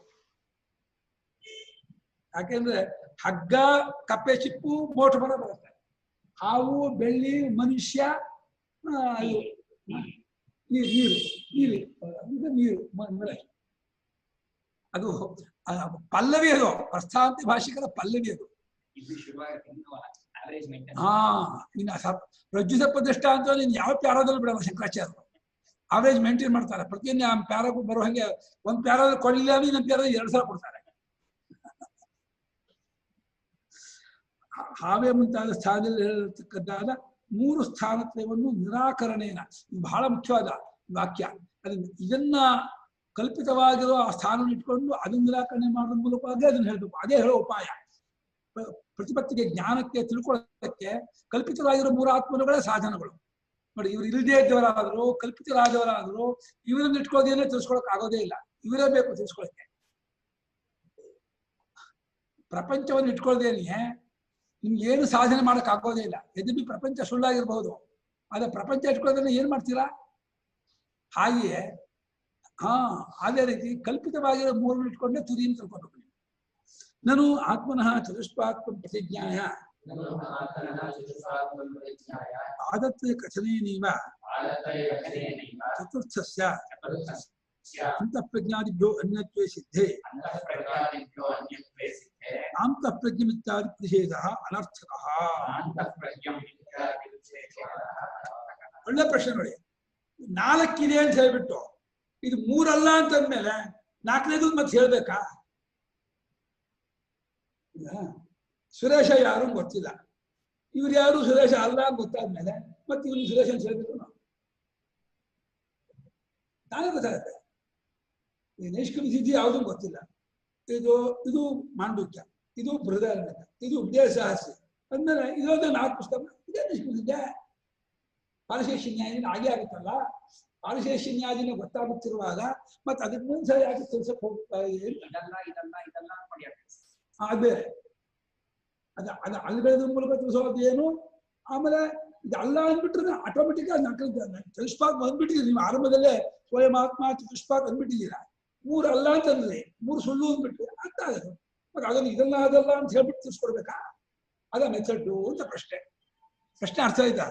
ನಾನು ಅಲ್ಲ, ಆತ್ಮನು ಚತುಷ್ಪಾತ್ವ 4 ಪಾದಗಳನ್ನು ಕೂಡ್ಕೊಂಡವನಾಗಿದ್ದಾನೆ ಅಂತೇಳಿ ನೀವು ಆರಂಭದಲ್ಲೇ ಪ್ರತಿಜ್ಞೆ ಮಾಡಿಬಿಟ್ಟು ಆಮೇಲೆ ತಿಳಿಸ್ಕೊಳಕ್ ಹೋಗಿ 3 ಪಾದವನ್ನು ವಿಸ್ತಾರವಾಗಿ ಹೇಳ್ಕೊಂಡು ಬಂದು ಪಾದತ್ವೇ ಕಥನ. ವಿಶ್ವ ಅಂದ್ರೆ ಯಾರು, ವಿಶ್ವನ ಉಪಾಧಿ ಏನು, ಅವನ ಸ್ವರೂಪ ಏನು, ಅವನ ಭೋಗ ಏನು, ಎಷ್ಟು ಮುಖ, ಸಪ್ತಾಂಗ, ಏಕೋವಿಂಶ ಮುಖ ಪೂರ್ತಿ ವರ್ಣನೆ ಮಾಡೋದ್ ಮೂಲಕ ಹೇಳ್ತಾ ಆಮೇಲೆ 4ನೇ ಪಾದ ಉಳಿತಲ್ಲ, ಅವ ಚತುರ್ಥಸ್ಯ 4ನೇ ಪಾದವು ಈ ಅಂತಃಪ್ರಜ್ಞಾದಿಭ್ಯ ಅನ್ಯತೆ ತಾನೇ ಇದು. ಅಂತಃಪ್ರಜ್ಞಾ ತೇಜಸ, ಬಹಿಷ್ಪ್ರಜ್ಞಾ ವೈಶ್ವಾನ, ಅಪ್ರಜ್ಞಾ ಇದು ಘನಪ್ರಜ್ಞಾ, ಅಪ್ರಜ್ಞಾ. ಘನಪ್ರಜ್ಞಾ ಇಲ್ಲ, ಘನಪ್ರಜ್ಞೆ ಅಪ್ರಜ್ಞೆ ಇದೆ. ಅಂತಃಪ್ರಜ್ಞೆ ಘನಪ್ರಜ್ಞೆ ಸರಿ. ಅಲ್ಲಿ ಇದು ಅಪ್ರಜ್ಞಾ ಇಲ್ಲಿ ಯಾಕೆ ಹೇಳಿದ್ರಿ ಅಂತ. ಇಲ್ಲಿ ಅಪ್ರಜ್ಞಾ ಸುಷುಪ್ತಿನ ಹೇಳ್ತಾ ಇದ್ದಾರೆ. ಅಪ್ರಜ್ಞಾ ಅಂತ ಯಾಕೆ ಹೇಳ್ಬೇಕು? ಎರಡು ಒಂದೇ. ಅಂತಃಪ್ರಜ್ಞಾದಿಭ್ಯೋ ಅಲ್ಲಿದ್ದ ವಾಕ್ಯ. ಅಂತಃಪ್ರಜ್ಞ ಅಲ್ಲ, ಇದು ಅಂತಃಪ್ರಜ್ಞಾದಿಭ್ಯೋ ಅನ್ನೋ ಸಿದ್ಧೆ. ಅಂತಃಪ್ರಜ್ಞೆ ಹೇಳ್ಬೇಕಾಗಿಲ್ಲ. ಅಂತಃಪ್ರಜ್ಞೆ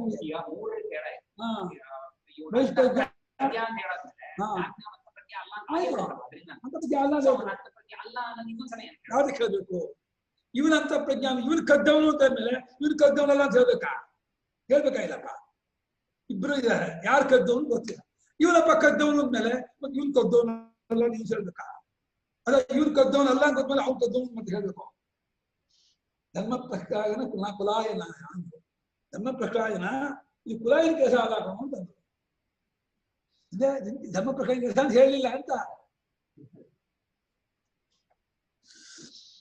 ಪಾದತ್ರಯವನ್ನು ಹೇಳುವುದಂದ್ರೆ 4ನೇ ಪಾದವು ಅಂತಃಪ್ರಜ್ಞಾದಿಗಳಿಂದ ಬೇರೆ ಸಿದ್ಧವಾದ ಮೇಲೆ ಮತ್ತೆ ಅಂತಃಪ್ರಜ್ಞೆ ಈ ರೀತಿಯಾಗಿ ನಿಷೇಧ ಮಾಡಿ ದಂಡ ಆಯ್ತಲ್ಲ, ವ್ಯರ್ಥವಾಯ್ತಲ್ಲ, ಈ ರೀತಿ ಹೇಳಬಾರ್ದಾಗಿತ್ತಲ್ಲ ಅಂತ ಒಳ್ಳೆ ಈ ಪೂರ್ವಪಕ್ಷ ಇದೆಯಲ್ಲ, ಶಂಕರಾಚಾರ್ಯ ಇಂತಹ ಪೂರ್ವಪಕ್ಷ ಹಾಕ್ಬೇಕಾದ್ರು. ಈಗ ಹೊಳೆಯೋದೇ ಇಂತಹ ಪೂರ್ವಪಕ್ಷ ಹಾಕ್ಲಿಕ್ಕೆ ಆಚಾರ್ಯರ ಒಂದು ಸರ್ವಜ್ಞತ್ವಕ್ಕೆ ಆ ತಿಳುವಳಿಕೆ ಹೊಂದಿದ್ದು ಬಾಕಿಗಳು ಹೊಳೆಯೋದಿಲ್ಲ. ನಾ ಸರ್ಪಾದಿ ವಿಕಲ್ಪ ಪ್ರತಿಷೇಧೇನೀವ ರಜ್ಜು ಸ್ವರೂಪ ಪ್ರತಿಪತ್ತಿವತ್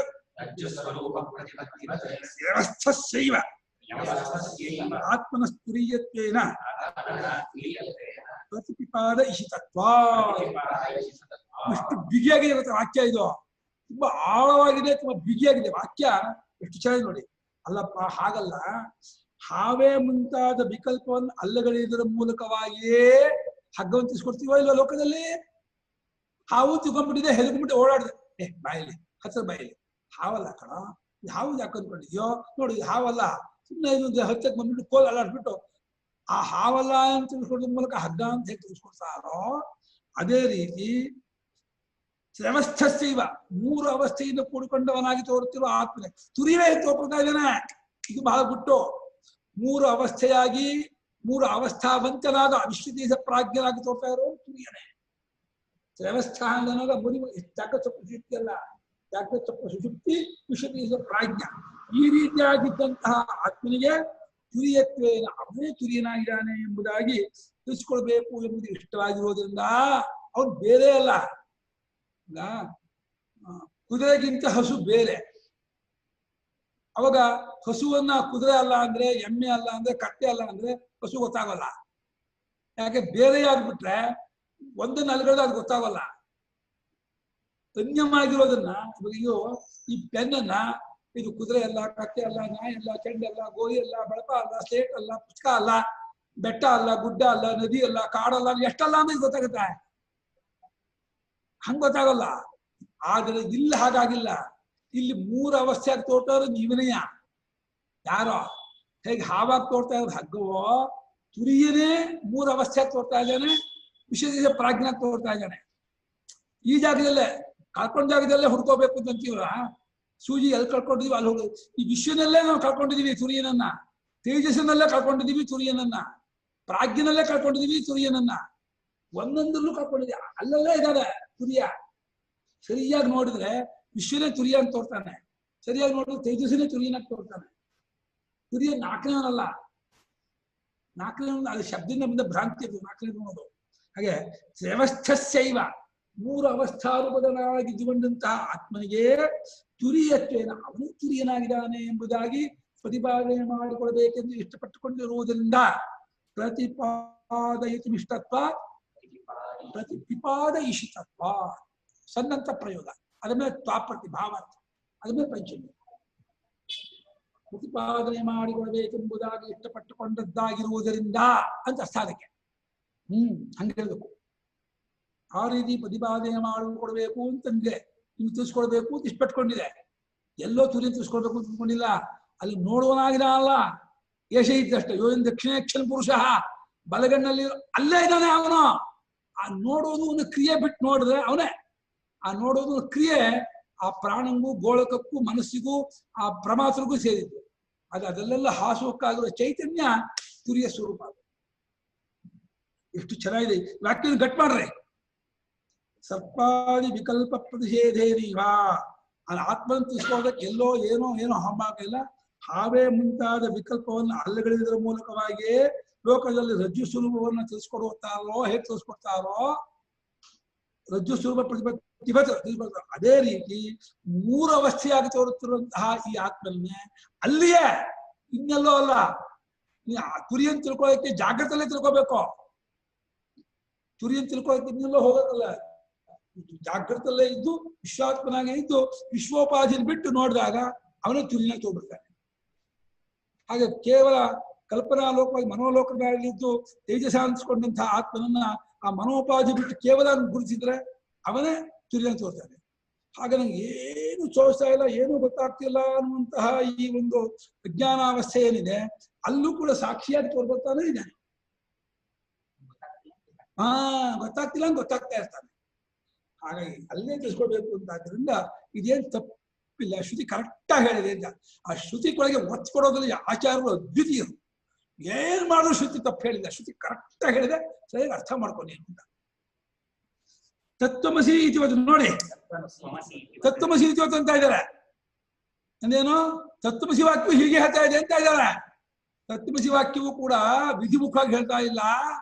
ತತ್ವಮಸಿ ವಾಕ್ಯವು ಕೂಡ ಇದನ್ನ ನಿಷೇಧ ಮೂಲಕವಾಗಿ ಹೇಳ್ತಿದ್ದಾರೆ. ತ್ವಂ ಶಬ್ದದಲ್ಲಿ ಆರೋಪಿತವಾಗಿರುವಂತಹ ಇದಮಂಶ ಅನಾತ್ಮಾಂಶವನ್ನ ಬಿಡಿಸುವುದರ ಮೂಲಕವಾಗಿಯೇ ಅದನ್ನು ತಿಳಿಸ್ಕೊಡ್ತಾ ಇದೆಯೇ ಹೊರತು ತತ್ವಮಸಿ ಪಾಸಿಟಿವ್ ಆಗಿ ಹೇಳ್ತಾ ಇಲ್ಲ, ನೆಗೆಟಿವ್ ಆಗೇ ಹೇಳ್ತಾ ಇರೋದು. ಪಾಸಿಟಿವ್ ಹೇಳ್ತಾ ಇದೆ ಅನ್ಕೋಬೇಡಿ, ಪಾಸಿಟಿವ್ ಆಗಿ ಹೇಳೋದು ಬರೋಲ್ಲ ಆತ್ಮವನ್ನ. ತತ್ವಮಸಿ ಅದು ದೃಷ್ಟಾಂತ ಮಾಡಿ ಭಾಷ್ಯಕಾರ ವಾಕ್ಯವನ್ನ ತತ್ವಮಸಿ ಇತಿವತ್ತು ಅಂದ್ರು. ತತ್ವಮಸಿ ವಾಕ್ಯಕ್ಕೆ ಆ ಜಾಗದಲ್ಲಿ ಹೀಗೆ ಅರ್ಥ ಮಾಡಿಲ್ಲ, ಇಲ್ಲಿ ಮಾಡಿದ್ರು. ಎಲ್ಲಿ ನಿಷ್ಕ್ರಮಸಿದ್ಧಿಯಲ್ಲಿ ಮಾಡಿದ್ರು. ಆದ್ರೆ ತತ್ವಮಸಿ ವಾಕ್ಯ ಛಾಂದೋಗ್ಯದಲ್ಲಿ ಬರುವಾಗ ಅಲ್ಲಿ ಸಾಮಾನ್ಯವಾಗಿ ಮಾಡ್ಕೊಂಡ್ರು. ಇಲ್ಲಿ ಭಾಷೆಗೆ ಸ್ಪಷ್ಟ ತೋರಿಸ್ತಾ ಇದ್ರು. ತತ್ವಮಸಿ ಇತಿವತ್ತು ಒಂದು ಯಾವಾಗ ದೃಷ್ಟಾಂತ ಕೊಟ್ರ ತತ್ವಮಸಿ ವಾಕ್ಯಕ್ಕೂ ಹೀಗೆ ಅರ್ಥ ಮಾಡ್ಕೋಬೇಕು ಅಂತ ಆಯ್ತು. ಅದ್ಭುತವಾಗಿದೆ ಈ ವಾಕ್ಯದ ವಾಕ್ಯಾರ್ಥ ಕ್ರಮ. ಆಚಾರ್ಯರು ಕಲ್ತ್ಕೋಬೇಕು. ಆಚಾರ್ಯರು ವಾಕ್ಯಾರ್ಥ ಹೇಗ್ ಮಾಡ್ಕೊಡ್ತಾರೆ ಅಂದ್ರೆ ನಿಲ್ಲಿಸ್ಬಿಡ್ತಾರೆ ಅನುಭವದಲ್ಲಿ, ನಿಂತ್ಬಿಡ್ಬೇಕು ನೀವು. ಯದಿ ವ್ಯವಸ್ಥಾ ವಿಲಕ್ಷಣಂ ತುರೀಯಂ ಅನ್ಯತ್ ತತ್ಪ್ರತಿಪತ್ತಿ ದ್ವಾರಾ ಭಾವಾತ್ ಶಾಸ್ತ್ರೋಪದೇಶ ಅನರ್ಥಕ್ಯಂ ಶೂನ್ಯತಾಪತ್ಯರ್ವಾ. ಒಂದು ವೇಳೆ ಏನಾದರೂ ಆ ತುರಿಯ ಸ್ವರೂಪವು ಮೂರು ಅವಸ್ಥೆಗಿಂತಲೂ ಬೇರೆ ಆಗ್ಬಿಟ್ಟು ಮತ್ತೊಂದಾಗ್ಬಿಟ್ಟಿದ್ರೆ, ಸಂಬಂಧ ಪಡೆದೇ ಇರೋದಾಗ್ಬಿಟ್ಟಿದ್ರೆ, ಹಾಗೆ ಕುದುರೆಗಿಂತ ಕೋಣ ಹೇಗ್ ಬೇರೆಯೋ, ಕೋಣಕ್ಕೂ ಕುದುರೆಗೂ ಹೇಗೆ ಸಂಬಂಧವೇ ಇಲ್ಲವೋ, ಹಾಗೆ ವಿಶ್ವತೀಶ ಪ್ರಾಜ್ಞನಿಗೂ ತುರಿಯನಿಗೂ, ಜಾಗ್ರತ ಸ್ವಪ್ನ ಸುಷುಪ್ತಿಗೂ ತುರಿಯನಿಗೂ ಏನೇನು ಲಿಂಕ್ ಇಲ್ಲ, ಸಂಬಂಧವಿಲ್ಲ, ಅದು ಅನ್ಯತ್ವವಾಗ್ಬಿಟ್ಟಿದ್ರೆ ಅಂಥ ತುರಿಯವನ್ನು ಕಂಡ್ಕೊಳ್ಳೋಕೆ ನಿಮಗೆ ದ್ವಾರವೇ ಇಲ್ಲ. ಯಾಕೆ ಕಂಡ್ಕೊಳ್ತೀರಾ? ನಿಮಗಿಂತ ಬ್ರಹ್ಮ ಬೇರೆ ಆಗ್ಬಿಟ್ರೆ, ನಿಮ್ಗೆ ಸಂಬಂಧ ಪಡದೇ ಇದ್ದವರಾಗ್ಬಿಟ್ರೆ ಸ್ವರ್ಗವನ್ನು ತಿಳ್ಕೊಳ್ತೀರಾ ನೀವು? ಸ್ವರ್ಗವನ್ನು ತಿಳ್ಕೊಳ್ಳಿ ನೋಡೋಣ. ಸ್ವರ್ಗವನ್ನು ತಿಪ್ಪಲಾಗ ಹೊಡೆದು ತಿಳ್ಕೊಳಕ್ಕಾಗಲ್ಲ ಇಲ್ಲಿ ಪ್ರತ್ಯಕ್ಷವಾಗಿ. ನಮಗಿಂತ ಬೇರೆಯಾಗಿ ಸ್ವರ್ಗವನ್ನ ಅಲ್ಲಿರೋ ಜನರನ್ನ ನಮ್ಗೆ ಹೇಗೆ ತಿಳ್ಕೊಳಕ್ ಆಗಲ್ವೋ ಆ ರೀತಿ ತುರಿಯ ಸ್ವರೂಪವು ಅಥವಾ ಬ್ರಹ್ಮ ಸ್ವರೂಪವು ನಮಗಿಂತ ಬೇರೆಯೇ ಆಗ್ಬಿಟ್ಟಿದ್ರೆ ಅಂತಹ ಬ್ರಹ್ಮವನ್ನ ಪ್ರತಿಪತ್ತಿ ಕಂಡುಕೊಳ್ಳೋದಕ್ಕೆ ದ್ವಾರವೇ ಇಲ್ಲವಾದ್ದರಿಂದ ಅವಾಗ ಶಾಸ್ತ್ರ ಉಪದೇಶ ಮಾಡೋದು ದಂಡ ಆಗತ್ತೆ, ಅನರ್ಥಕ್ಯ. ಜಾಸ್ತಿ ಗೊತ್ತಾಗದೇ ಇರೋದು ಎಷ್ಟು ಹೇಳಿದ್ರೆ ಗೊತ್ತಾಗತ್ತೆ. ಆಕಾಶವನ್ನ ಚೆನ್ನಾಗಿ ಹುರುಳಿ ರುಬ್ಬಿಬಿಟ್ಟು ಅದನ್ನ ಚೆನ್ನಾಗಿ ಮಾಡಿ ನೈಸ್ ಮಾಡ್ಕೊಂಡ್ಬಿಟ್ಟು ಸಾರಿ ಕಲ್ಸ್ಕೊಂಡು ಕೂಡಿಸ್ ಊಟ ಮಾಡ್ಬಿಟ್ರೆ ಎಷ್ಟು ಚೆನ್ನಾಗಿರುತ್ತೆ ಅಂತ ಹೇಳಿದಾಯ್ತು. ಆಕಾಶವನ್ನ ಒಳ್ಳೆ ಹುರುಳಿ ರುಬ್ಬೇಕಂತೆ, ರುಬ್ಬಿಬಿಟ್ಟು ಅದನ್ನ ಸಾರಿಗೆ ಹಾಕೊಂಡ್ಬಿಟ್ಟು ಊಟ ಮಾಡ್ಬಿಟ್ರೆ ಬಹಳ ಟೇಸ್ಟ್ ಆಗಿರುತ್ತೆ ಅಂದ್ರೆ ಕೇಳೋದು. ಇದು ಶೂನ್ಯಮಾನ ರಮಣೀಯ ವಾಕ್ಯ ಇದಷ್ಟೇ, ಮಾಡೋಕ್ಕಾಗಲ್ಲ. ಇದು ಕೇಳೋಕೆ ರಮಣೀಯ. ಶಾಸ್ತ್ರೋಪದೇಶವು ವ್ಯರ್ಥ ಆಗುತ್ತಿತ್ತು ಒಂದು. ಎರಡನೇದು ಶೂನ್ಯಾರ್ಥವೂ ಆಗುತ್ತಿತ್ತು ಶಾಸ್ತ್ರಕ್ಕೆ. ಅವಾಗ ಬರೀ ಅಲೆಗಳಿತಾ ಇರೋದ್ರಿಂದ ಅದಲ್ಲ ಅಂತ ಪ್ರಜ್ಞಲ್ಲ, ಬಹಿಷ್ಪ್ರಜ್ಞಲ್ಲ, ವೈಪ್ರಜ್ಞಲ್ಲ, ಪ್ರಜ್ಞಲ್ಲ, ಪ್ರಜ್ಞವಲ್ಲ, ಅದಿಷ್ಟಮ ವ್ಯವಹಾರ ಅಗ್ರಾಹ್ಯ ಅಲಕ್ಷಣ ಎಲ್ಲ ಶೂನ್ಯಕ್ಕೆ ಬೇರೆ ಬೇರೆ ಬೇರೆ ಬೇರೆ ಕಡೆ ಹೇಳ್ತಾ ಇದ್ದಾರೆ. ಕಣ ಏನು ಅಲ್ಲ ಹಂಗಾಗ್ಬಿಡ್ತಿತ್ತು ವಾಕ್ಯ. ಹಂಗಲ್ಲ, ಶೂನ್ಯಾರ್ಥವಲ್ಲ, ಮತ್ತೆ ಪ್ರತಿಪತ್ತಿ ದ್ವಾರವಿಲ್ಲ ಅಂತಿಲ್ಲ. ಇದೇ ದ್ವಾರವಾಗಿ ಸರಿಯಾಗಿ ವಾಕ್ಯಾರ್ಥವನ್ನ ತಿಳಿಸ್ಕೊಡ್ತಾ ಇದೆ. ವಾಕ್ಯಾರ್ಥ ಕ್ರಮ ಇದು. ಈಗ ನೋಡಿ, ಪ್ರತಿಷೇಧ ವಾಕ್ಯ ಯಾವ ರೀತಿ ತಿಳಿಸ್ಕೊಡುತ್ತೆ ಅಂತ ಈ ಪ್ಯಾರಾನಾಮ ಬೈಹಾಟ್ ಮಾಡ್ಬಿಡಬೇಕು. 39ನೇ ಭಾಷ್ಯ ಭಾಗನ ಗಟ್ಟಿ ಮಾಡ್ಬಿಟ್ರೆ ಇಡೀ ಮಾಂಡೂಕ್ಯವೇ ನಿಮ್ಗೆ ಹೃದ್ಗತ ಆಗ್ಬಿಡುತ್ತೆ. ಇಡೀ ಮಾಂಡೂಕ್ಯವೇ ಅಂಥ ಪ್ಯಾರ ಇದು. ಹೇಗೆ ಬರ್ದಿದ್ದಾರೆ ಅಂದ್ರೆ ಮತ್ತೆ ಶುರು ಮಾಡುದು. ರಜ್ಜುರಿವ ಸರ್ಪಾದಿ ವಿಕಲ್ಪಮಾನ रज्जुरिव सर्वादिभिः विकल्प्यमानः स्थानत्रयेऽपि आत्मा स्थानत्रयेऽपि आत्मा एक एव एक एव ಅಂತಃಪ್ರಜ್ಞಾದಿತ್ವೇನ ವಿಕಲ್ಪ್ಯತೆ ಯದಾ ಅಂತಃಪ್ರಜ್ಞादित्वेन विकल्प्यते तदा ಅಂತಃಪ್ರಜ್ಞಾದಿತ್ವ ಪ್ರತಿಷೇಧ ವಿಜ್ಞಾನ ಪ್ರಮಾಣ ಸಮಕಾಲಮೇವ प्रतिषेध विज्ञान प्रमाण समकालमेव ಆತ್ಮನಿ आत्मनि ಅನರ್ಥ ಪ್ರಪಂಚ ನಿವೃತ್ತಿ ಲಕ್ಷಣ ಫಲಂ अनर्थ प्रपंच निवृत्ति लक्षणफलं ಪರಿಸಮಾಪ್ತಮಿತಿ परिसमाप्तमिति ಕ್ರಿಯಾಧಿಗಮೇ क्रियाधिगमे ಪ್ರಮಾಣಾಂತರಂ ಸಾಧನಾಂತರಂ ವಾ ನಮೃಗ್ಯಂ. साधनान्तरं वा नृत्यं ಏನು ವಾಕ್ಯ ಇದು? ಏನಾದ್ರೂ ನಾನು ಮೋದಿ ಜಾಗದಲ್ಲಿ ಇದ್ಬಿಟ್ಟಿದ್ರೆ ಒಂದು 10 ಎಕರೆ ಜಾಗದಲ್ಲಿ ದೊಡ್ಡ ಬಿಲ್ಡಿಂಗ್ ಕಟ್ಟಿ ಚಿನ್ನದ ಶಂಕರಾಚಾರ್ಯ ಇಟ್ಬಿಟ್ಟು ಅದ್ 3 ಪೌಳಿ ಮಾಡ್ಬಿಟ್ಟು ಆ 3 ಪೌಳಿಲಿ ಪ್ರಸ್ಥಾನ ಭಾಷೆಯನ್ನ ಗ್ರಾನೈಟ್ ಕೆತ್ತಿಸ್ಬಿಡ್ತಿದ್ದೆ. ಅಷ್ಟು ಪೂರ್ತಿ ಗ್ರಾನೈಟ್ ಅಲ್ಲಿ ಶಂಕರಾಚಾರ್ಯ ಭಾಷ್ಯ ಇಡೀ ಎಲ್ಲಾ ಪೌಳಿಲು ಮಧ್ಯದ ಸೆಂಟ್ರಲ್ಲಿ 5.5 ಅಡಿ 6 ಅಡಿ ಎತ್ತರ ಶಂಕರಾಚಾರ್ಯ ವಿಗ್ರಹ ಇಟ್ಬಿಟ್ಟು ಪ್ರಪಂಚದಲ್ಲಿ ಆಚಂದಾರ್ಕ ಇರೋರಿಗೂ ಇರ್ಬೇಕು ಈ ಭಾಷ್ಯ, ಹೋಗ್ಬಾರ್ದು, ಹಂಗ್ ಮಾಡ್ಬಿಡ್ತಿದ್ದೆ. ಏನಿದೆ ವಾಕ್ಯ? ರಜ್ಜು ಹೇಗೆ ಸರ್ಪಾದಿಭಿ ವಿಕಲ್ಪ್ಯಮಾನ ರಜ್ಜು. ಒಂದೇ ಹಗ್ಗ ಹಾವು ಅಂತ ಒಬ್ಬ, ನೀರಿನ ಕೋಡಿ ಅಂತ ಒಬ್ಬ, ಹೂವಿನ ಮಾಲೆ ತಿನ್ನೊಬ್ಬ, ಕೋಲು ಅಂತ ಒಬ್ಬ, ನೆಲದ ಬಿರುಕು ತಿನ್ನೊಬ್ಬ, ಒಬ್ಬೊಬ್ಬರು ವಿಕಲ್ಪ ಮಾಡ್ತಿದ್ದಾರೆ. ಇರೋ ಹಗ್ಗ ಹಗ್ಗ ಒಂದನ್ನೇ 3 ಜನ 3 ತರಹ ಕಲ್ಪಿಸಿದರೆ 3 ಕಲ್ಪನೆಗೂ ಹೇಳ ಹಗ್ಗವೇ ಆಧಾರವೋ. ಸರ್ಪಾದಿಭಿ ಆದಿ ಶಬ್ದ ಹಾಕ್ಬಿಟ್ರು. ಸರ್ಪ ಉದಕಧಾರ ಮಾಲಾ ರೂಪೇಣ. ಹಾಗೆ ಸ್ಥಾನತ್ರಯ 3 ಸ್ಥಾನದಲ್ಲೂ ಒಬ್ಬನೇ ಆತ್ಮ.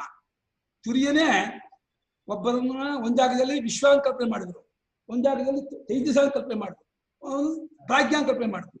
ಈಗ ಏಕಏವ ಅಂತಃಪ್ರಜ್ಞಾದಿತ್ಯ ನೋಡಿ, ಅಂತಃಪ್ರಜ್ಞೆ ಮಾಡೋದು ಸ್ವಪ್ನದಲ್ಲಿ ಶೂನ್ಯ ಆಗ್ತಾ ಇದ್ದಾರೆ. ಅಂತಃಪ್ರಜ್ಞನಾಗಿಯಾನೆ ಅಂತ ಬರೀ ಮನೋವಾಸನಾರೂಪವಾದ ವೃತ್ತಿಗಳನ್ನು ಬೆಳಗ್ತಾ ಇದ್ದಾನೆ ಅಂದಾಗ ಅಂತಃಪ್ರಜ್ಞನಾದ. ಇಂದ್ರಿಯಗಳಿಂದ ಪ್ರಪಂಚ ನೋಡ್ತಾ ಇದ್ದಾನೆ ಅಂದ್ರೆ ಬಹಿಷ್ಪ್ರಜ್ಞನಾಗಿದ್ದಾನೆ. ಈ ಅಂತಃಪ್ರಜ್ಞತ್ವ ಮುಂತಾದ ರೂಪದಿಂದ ಒಬ್ಬ ಆತ್ಮನನ್ನೇ ಈ ರೀತಿ ವಿಕಲ್ಪಿಸ್ತಾ ಇರೋದು ಅಂತ ಯಾವಾಗ ಗೊತ್ತಾಗುತ್ತೋ, ಯದಾ ಕಲ್ಪ್ಯತೆ, ಯಾವಾಗ ಈ ರೀತಿ ವಿಕಲ್ಪಿಸೋದು ಆಗ ಏನ್ ಮಾಡ್ಬೇಕು? ಅಂತಃಪ್ರಜ್ಞಾದಿತ್ವ ಪ್ರತಿಷೇಧ. ಈ ರೀತಿ ಕಲ್ಪಿಸಲ್ಪಟ್ಟಿದ್ದಾನೆ ಮೇಲೆ ಆ ಯಾವ ರೀತಿ ಕಲ್ಪಿಸಲ್ಪಟ್ಟಿದ್ದಾನೋ ಅದನ್ನು ತೆಗೆದುಹಾಕಿದ ಮೂಲಕ ತಿಳಿಸ್ಕೊಡ್ಬೇಕು. ಯಾರು ಹಾವು ತಿಳ್ಕೊಂಡಿದಾರೋ ಹಾವಲ್ಲ ಕಾಣಬೇಕು, ಅಲ್ಲ ಕಣ ಹೂವಿನ ಮಾಲೆ, ಹೂವಿನ ಮಾಲೆ ಅಲ್ಲ ಕಾಣಬೇಕು. ಇನ್ನೊಬ್ರು ಅದು ಕೋಲು ಕೋಲು ಅಲ್ಲ ಅನ್ಬೇಕು. ಯಾರ್ಯಾರು ಏನೇನ್ ತಪ್ಪು ತಿಳ್ಕೊಂಡಿದಾರೋ ಅವರವರಿಗೆ ಆಯಾಯ ತಪ್ಪು ಕಲ್ಪನೆಯನ್ನು ಬಿಡಿಸೋದ್ರ ಮೂಲಕ ಹಗ್ಗವನ್ನು ಹೇಗೆ ತಿಳಿಸ್ತಾರೋ ಅದೇ ರೀತಿ ನಾವು ಎಲ್ಲರೂ ಒಬ್ಬೊಬ್ಬರು ಒಂದೇ ಆತ್ಮನ್ನು 3 ರೀತಿ ತಪ್ಪಿಸ್ಕೊಂಡಿದ್ದೀವಿ. ವಿಶ್ವಾಸ ಪ್ರಾಜ್ಞ ಅಂತೂ ಜಾಗ ಸ್ವಲ್ಪ ಸುಷಿಪ್ತಿ ಅಂತೂ ತಪ್ಪು ತಿಳ್ಕೊಂಡಿದ್ದೀವಿ, ಒಬ್ಬ ಆತ್ಮವನ್ನೇ. ಹೀಗೆ ಅಂತಃಪ್ರಜ್ಞತ್ವ ಮುಂತಾದ ಪರಿಷೇಧ ವಿಜ್ಞಾನ, ಆ ಪರಿಷೇಧ ಮಾಡಿದ್ರೆ ಅಲ್ಲಗಳಿರುವುದರಿಂದ ಆಗುವಂತಹ ಒಂದು ತಿಳುವಳಿಕೆ. ಆ ತಿಳುವಳಿಕೆಯೇ ಪ್ರಮಾಣ, ತಿಳುವಳಿಕೆಯೇ ನಮಗೆ ಅನುಭವವನ್ನು ತಂದುಕೊಡುತ್ತೆ. ಅಂತಃಪ್ರಜ್ಞನಲ್ಲ ಬಹಿಷ್ಪ್ರಜ್ಞನಲ್ಲ ಅಂತ ಹೇಳಿ ಎಲ್ಲವನ್ನು ಅಲ್ಲಗಳಿತಾ ಹೋದಾಗ ಒಂದು ಅನುಭವ ಉಂಟಾಗತ್ತೆ. ಯಾವ ಅನುಭವ? ತುರಿಯದ ಅನುಭವ ಉಂಟಾಗುತ್ತೆ. ಅದೇ ಪ್ರಮಾಣ. ಆ ಸಮಕಾಲದಲ್ಲಿಯೇ ಯಾವ ಕ್ಷಣದಲ್ಲಿ ಗೊತ್ತಾಗುತ್ತದೆಯೋ ಗೊತ್ತಾದ ಸಮಕಾಲದಲ್ಲಿಯೇ ತನ್ನಲ್ಲಿ ಆತ್ಮನಲ್ಲಿ ಈ ಅನರ್ಥ ಪ್ರಪಂಚ. ಯಾವ್ದು ಅನರ್ಥ ಪ್ರಪಂಚ? ವಿಷತೀಸ ಪ್ರಾಜ್ಞ ಅನ್ನೋದೇ ಅನರ್ಥ ಪ್ರಪಂಚ. ನಾನು ವಿಶ್ವಾತ್ಮ ಅನ್ನೋದೇ ಅನರ್ಥ ಅಂತ ಇದ್ದಾರೆ. ನಾನು ಜೀವ ಅನ್ನೋದು ಅನರ್ಥ ಅನ್ನೋದು ಬಹಳ ದೂರ ವಾಕ್ಯ. ನಿನ್ನನ್ನು ವಿಶ್ವ ಅಂತ ತಿಳ್ಕೊಳ್ಳೋದೇ ಅನರ್ಥ, ನಿನ್ನನ್ನು ತೈಜಸ ಅಂತ ತಿಳ್ಕೊಳ್ಳೋದೇ ಅನರ್ಥ, ನಿನ್ನನ್ನು ಪ್ರಾಜ್ಞಾ ಅಂತ ತಿಳ್ಕೊಳ್ಳೋದೇ ಅನರ್ಥ ಅಂತ ಇದ್ದಾರೆ. ನಾವು ಹಾಗೂ ತಿಳ್ಕೊಂಡಿಲ್ಲ. ನಾವೇನ್ ತಿಳ್ಕೊಂಡಿದ್ದೀವಿ? ನಾನು ಕುಮಾರ, ಸುರೇಶ, ತೇಜು, ಸೋಮಾದಿ ಜೀವತ್ವ ತಿಳ್ಕೊಂಡಿದ್ದೀವಿ. ಅದು ಇನ್ನೂ ದೂರ ಆಯ್ತು. ಅನರ್ಥ ಪ್ರಪಂಚ, ಈ ಅನರ್ಥ ಪ್ರಪಂಚವನ್ನ ನಿವೃತ್ತಿ ಮಾಡೋದು, ತೆಗೆದು ಹಾಕೋದು ಅನ್ನುವಂತ ಆ ಪ್ರಕಾರದ್ದಾದ ಫಲ ಇದೆಯಲ್ಲ, ಅದೇ ಫಲ. ಆ ಫಲ ಇದೆಯಲ್ಲ ಅದು ಪರಿಸಮಾಪ್ತ ಆಯ್ತು ಅಂತ ಆಗತ್ತೆ. ಗೊತ್ತಾಗುತ್ತಲೇ ಈ ಅನರ್ಥ ಪ್ರಪಂಚವು ನಿವೃತ್ತಿ ಆಗುವುದೆಂಬ ಫಲವು ಪರಿಸಮಾಪ್ತಿ ಆಗುತ್ತದೆ ಅಂತ. ಆದ್ದರಿಂದ ಅದು ಹಿತಿಯಲ್ಲಿ ಹೇತ್ವರ್ಥ ಇತಿ. ಆ ಇತಿ ಏನೋ ಪ್ರಕಾರಾರ್ಥ ಇದೆಯಲ್ಲ, ಪರಿಸಮಾಪ್ತಿ ಆಗುತ್ತೆ ಅಂತ. ಆದ್ದರಿಂದ ಮತ್ತೆ ತುರಿಯವನ್ನು ಕಂಡುಕೊಳ್ಳೋದಕ್ಕೆ ಪ್ರಮಾಣಾಂತರವೂ ಬೇಡ, ಸಾಧನಾಂತರವೂ ಬೇಡ. ಇದನ್ನ ಏನಾಯ್ತು? ಪ್ರಮಾಣಾಂತರ ಬೇಡ ಅಂದಿದ್ದರಿಂದ ಪ್ರಸಂಖ್ಯಾನಾದಿಗಳು ಬೇಡ ಅಂತ, ಸಾಧನಾಂತರ ಬೇಡ ಅಂದಿದ್ದರಿಂದ ಮತ್ತೆ ಯಜ್ಞಯಾಗಾದಿಗಳು ಮಾಡ್ತೀನಿ, ತಪಸ್ ಮಾಡ್ತೀನಿ, ರಾಮನಾಮ ಜಪ ಮಾಡ್ತೀನಿ, ವೇದಾಧ್ಯಯನ ಮಾಡ್ತೀನಿ, ಅದು ಬೇಡ. ಅದೆಲ್ಲ ಮೊದಲು ಯಜ್ಞಯಾಗ ಮಾಡಿ, ತಪಸ್ ಮಾಡಿ, ಪೂಜೆ ಎಲ್ಲ ಮಾಡಿ ಇಲ್ಲಿ ಬರ್ಬೇಕು. ಲೌಕಿಕ ಪ್ರಪಂಚದಲ್ಲಿ ತಿಳ್ಕೊಂಡು ಕ್ರಿಯೆ ಮಾಡಬೇಕು. ವೇದಾಂತ ಪ್ರಪಂಚದಲ್ಲಿ ಕ್ರಿಯೆ ಮಾಡಿ ತಿಳ್ಕೊಬೇಕು, ಇಷ್ಟೇ ವ್ಯತ್ಯಾಸ. PhD ಮಾಡಿ ಆಮೇಲೆ ಕೆಲಸಕ್ಕೆ ಸೇರ್ಕೋತಾನೆ, ಅದ ಇಂಜಿನಿಯರ್ ಮುಗಿಸ್ಕೊಂಡು ಕೆಲಸಕ್ಕೆ ಸೇರ್ಕೋತಾನೆ. ಎಲ್ಲ ಓದೋದು ಕೆಲಸಕ್ಕೆ, CA ಮಾಡ್ತಾನೆ ಕೆಲಸಕ್ಕೆ ಸೇರ್ಕೋತಾನೆ, ಇಂಜಿನಿಯರ್ ಮಾಡ್ತಾನೆ ಕೆಲಸಕ್ಕೆ, ಮೊದಲೆಲ್ಲ ಓದಿ ತಿಳ್ಕೊತಾನೆ, ಆಮೇಲೆ ಕೆಲಸಕ್ಕೆ ಸೇರ್ಕೋತಾನೆ. ಇಲ್ಲಿ ವೇದಾಂತ ಹಾಗಲ್ಲ, ಕೆಲಸ ಮಾಡ್ಕೊಂಡು ಬಾ, ಯಜ್ಞಾಗಾದಿಗಳು ಮಾಡು, ಪೂಜೆ ಪುರಸ್ಕಾರ ಮಾಡು, ವೇದಾಧ್ಯಯನ ಮಾಡು, ಸಂಧ್ಯಾವನೆ ಮಾಡು, ಆಮೇಲೆ ತಿಳ್ಕೊಳಕ್ ಬಾ. ಮಾಡಿ ಮುಗಿಸಿಬಿಟ್ಟು ಮಾಡೋದೆಲ್ಲ ಮುಗಿದ ಮೇಲೆ, ಭಾವನೆ ಕಲ್ಪನೆ ಎಲ್ಲ ಮುಗಿದ ಮೇಲೆ ಆಮೇಲೆ ಜ್ಞಾನ ವಿಚಾರ ಶುರು ಆಗುತ್ತೆ. ಎಲ್ಲಿವರೆಗೆ ಮಾಡೋದಲ್ಲೇ ನೀನು ಮುಳುಗಿರ್ತೀಯೋ, ಕಲ್ಪನೆ ಭಾವನೆಯಲ್ಲೇ ಮುಳುಗಿರ್ತೀರೋ, ಅಲ್ಲಿವರೆಗೆ ಅದನ್ನೇ ಮಾಡ್ತಾ ಇದ್ರು. ಏನು ಮಾಡೋಕ್ಕಾಗಲ್ಲ. ಭಜರೇ ಶ್ರೀರಾಮಂ ಮಾನಸ ಭಜರೇ ರಘುರಾಮ ಮಾಡು, ಏನು ಮಾಡೋಕ್ಕಾಗಲ್ಲ. ಭಾವನೆಯಲ್ಲೇ ಇದ್ದವನಿಗೆ ಅದನ್ನು ಹೇಳಬೇಕು. ಇಲ್ಲ, ಭಾವನೆಯನ್ನು ಮೀರಿ ಕ್ರಿಯೆಯನ್ನು ಮೀರಿ ಸತ್ಯವನ್ನು ಕಂಡುಕೊಳ್ತೀನಿ ಅಂತ ಬಂದಂತಹ ಮುಮುಕ್ಷುವಿಗೆ ಈ ಮಾಂಡುಕ್ಯ ತತ್ವೋಪದೇಶ ಮಾಡಿ. ಕ್ರಿಯೆ ಭಾವನೆಯೂ ಕ್ರಿಯೆಯೇ, ದೇಹೇಂದ್ರಿಯಮನ ಬುದ್ಧಿ ಮಾಡೋ ಕರ್ಮವೂ ಕ್ರಿಯೆಯೇ. ಎಲ್ಲ ದೇಹೇಂದ್ರಿಯ ಕ್ರಿಯೆ ಮಾನಸಿಕ ಕ್ರಿಯೆ ಎಲ್ಲ ಮುಗಿದ ಮೇಲೆ ಜ್ಞಾನ ಶುರು ಆಗುತ್ತೆ ವೇದಾಂತ. ಲೌಕಿಕ ಪ್ರಪಂಚದಲ್ಲಿ ದೇಹೇಂದ್ರಿಯಗಳ ಕ್ರಿಯೆ ಎಲ್ಲ ಮಾಡಿಬಿಟ್ಟು ಅದು ದೇಹೇಂದ್ರಿಯ ಕ್ರಿಯೆ ಆಮೇಲೆ ಉಪಯೋಗಿಸೋದು. ಮುಂಚೆ ತಿಳ್ಕೊಳ್ಳೋದು, ಮುಂಚೆ ಚೆನ್ನಾಗಿ ಓದಬೇಕು, ಗಟ್ಟಿ ಹೊಡಿಬೇಕು, ಓದಬೇಕು, ಮಾಡಬೇಕು. MA PhD ಮಾಡ್ದ, ಡಬಲ್ ಗ್ರಾಜುಯೇಟ್, ಸಿಂಬಲ್ ಗ್ರಾಜುಯೇಟ್, ಏನೇನೋ ಮಾಡ್ಕೊಂಡ. ಕೊನೆಗೇನೋ 30,000 ರೂಪಾಯಿ 50,000 ರೂಪಾಯಿ ಆಳಾದ, ಸಂಬಳಕ್ಕೆ ಸೇರ್ಕೊಂಡ. ಅಷ್ಟೇ. 50,000 ರೂಪಾಯಿ ಆಳು, ಲಕ್ಷ ರೂಪಾಯಿ ಆಳು, 1 ಲಕ್ಷ ರೂಪಾಯಿ ಆಳೆ ಅವನು ಹೊರತು ಇನ್ನೇನು ಆಗಲಿಲ್ಲ ಅವನು. ಆದ್ರೆ ಇಲ್ಲಿ ಮಾತ್ರ ಆ ತುರಿಯ ಸ್ವರೂಪ ಗೊತ್ತಾಗುತ್ತದೆ. ಇನ್ನು ಆ ಗೊತ್ತಾಗ ಇನ್ನು ಯಾವ ಪ್ರಮಾಣ ಪ್ರಸಂಖ್ಯಾನ ಬೇಡ, ಯಾವುದೇ ಕರ್ಮ ಬೇಡ, ಏನು ಅಲ್ಲಿ ಜ್ಞಾನದಿಂದಲೇ ಕೃತಕರ್ತಿಕೆ ಉಂಟಾಗ್ತದೆ. ಸಾಧನ ಅಂತ ನಮೃತ್ಯಂ ಯಾವುದು ರಜ್ಜು ಸರ್ಪ ವಿವೇಕ ಸಮಕಾಲೇ ಇವ ರಜ್ವಾಂ ಸರ್ಪನಿವೃತ್ತಿ ಫಲೇ ಸತಿ ರಜ್ವಧಿಗಮಸ್ಯ.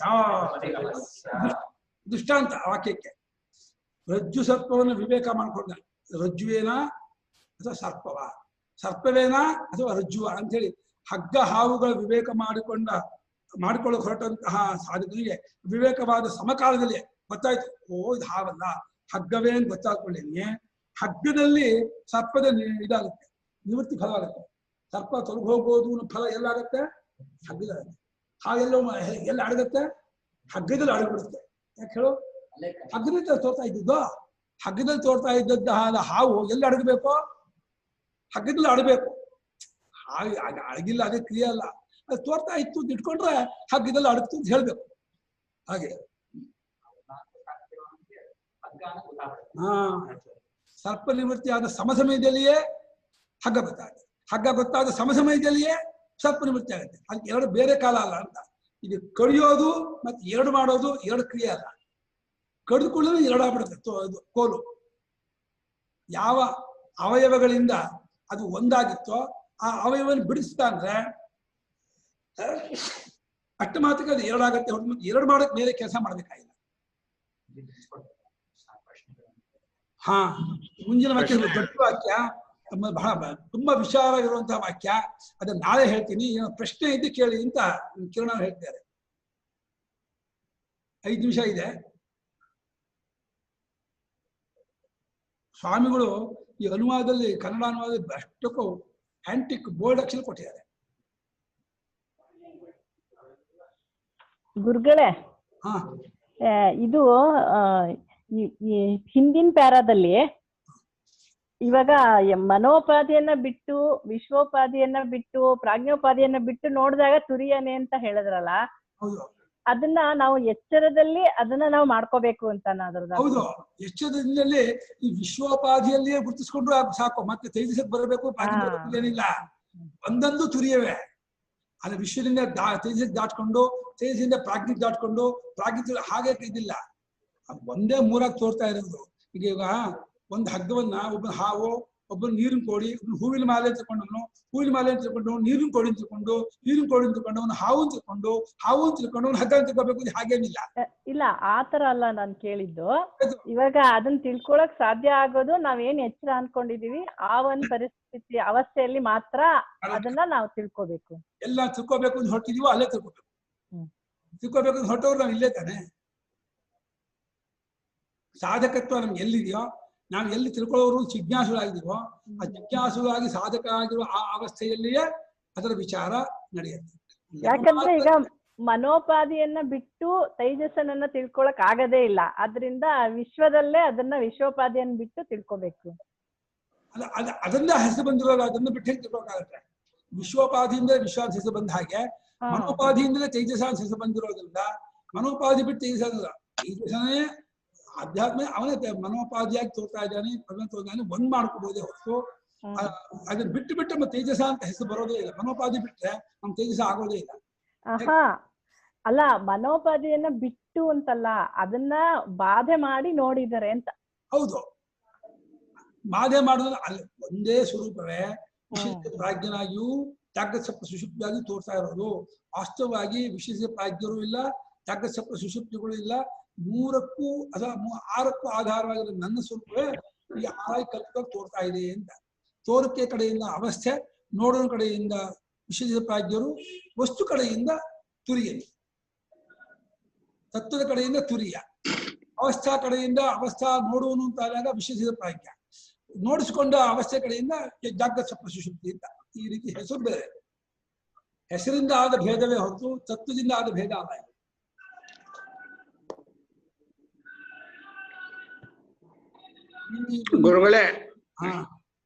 ಗುರುಗಳೇ, ಇಲ್ಲಿ ನಾವು ವ್ಯವಹಾರದಲ್ಲಿ ಎಚ್ಚರಕ್ಕೆ ಹೆಚ್ಚಿನ ಪ್ರಾಮುಖ್ಯತೆಯನ್ನ ಕೊಡೋ ಹಾಗೇನೆ ವೇದಾಂತದಲ್ಲೂ ಕೂಡ ಪರಮಾತ್ಮ ತತ್ವವನ್ನ ತುರಿಯನ್ನ ತಿಳ್ಕೊಳ್ಳೋದಕ್ಕೆ ಎಚ್ಚರಕ್ಕೆ ಪ್ರಾಮುಖ್ಯತೆ ಕೊಟ್ಟಿರೋದು.